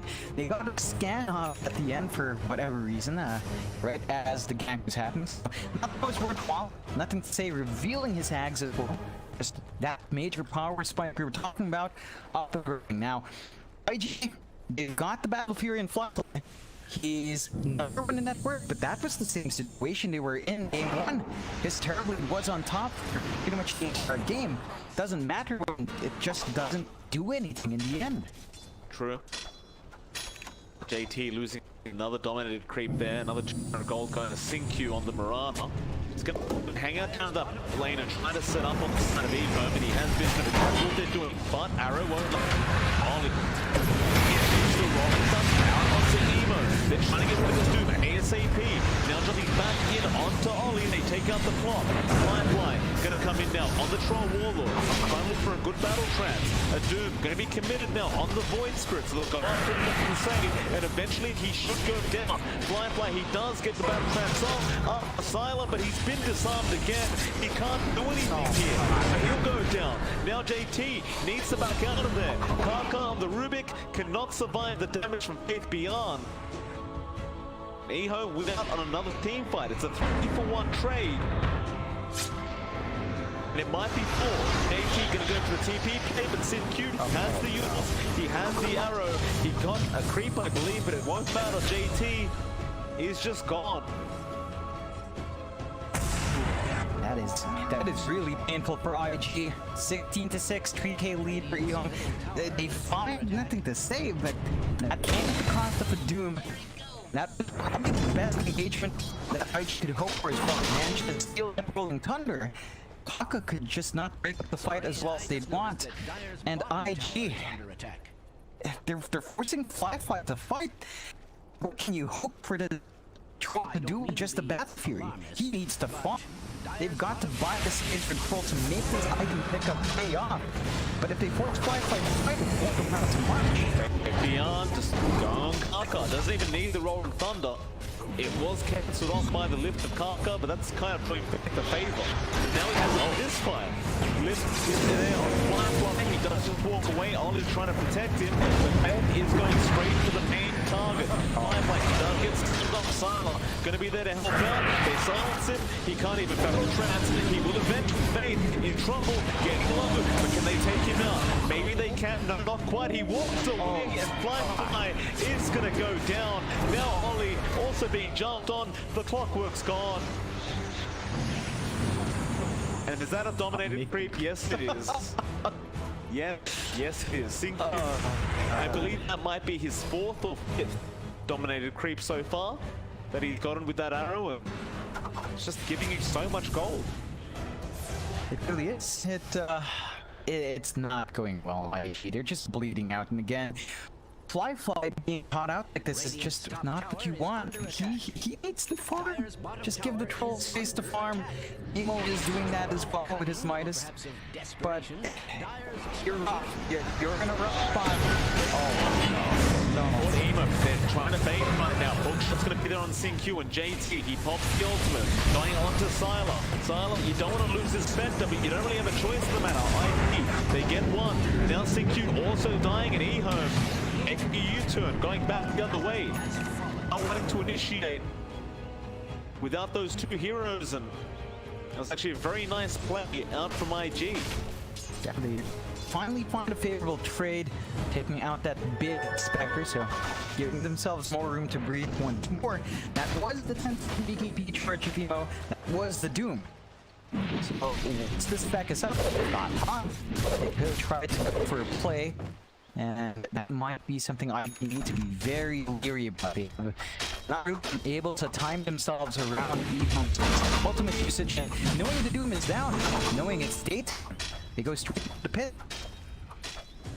The slow process, but Faith, he just keeps disarming the road shot. Now that is not a very fair fight, if I've ever seen one. Have a look at poor Roshi. Just stand up, he's taking it. Just take it. Slams the ground, that's all he can. You can still pass yourself. You disarm, but you can't do much else. So, Roshan gone. And the first Rosh of the game going to the way of Sylar. Yeah, a freebie for Ehome. He had the Sentry Ward there, but he can't protect himself from the Yules or the arrow. Perhaps he can hook shot out, but he will not have time. There's going to be a lift on Faith beyond. Carter cannot sustain the damage of nothing to say, and that will now increase the net worth lead to 5k. And have they found another one? Oh, they found Fly. Oh no. There's the Horde from Sylar. Fly on the run. But Sin-Q, if it has the Yules, he's probably just winding up the battle trance. He gets the arrow anyway. And a dominating creep. It's just To Sin-Q the again. economy. Yeah, just so much value coming out.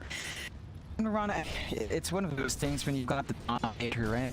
It just happens, and Mirana's around. It's real estate.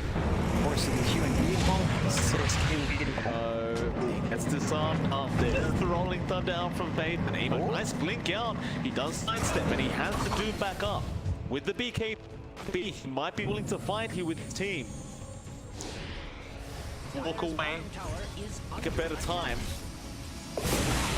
Rest of Ehome, they'll accept the fact that they cannot kill off the Doom. Get out of there. Yeah, it's just back to the farming game. They still hold the Aegis.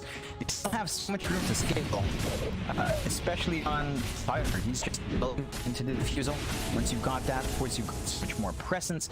Mind you, IG, you mentioned it, but the Doom is pretty low, but they might want to clump up and close out fight while the spell is up.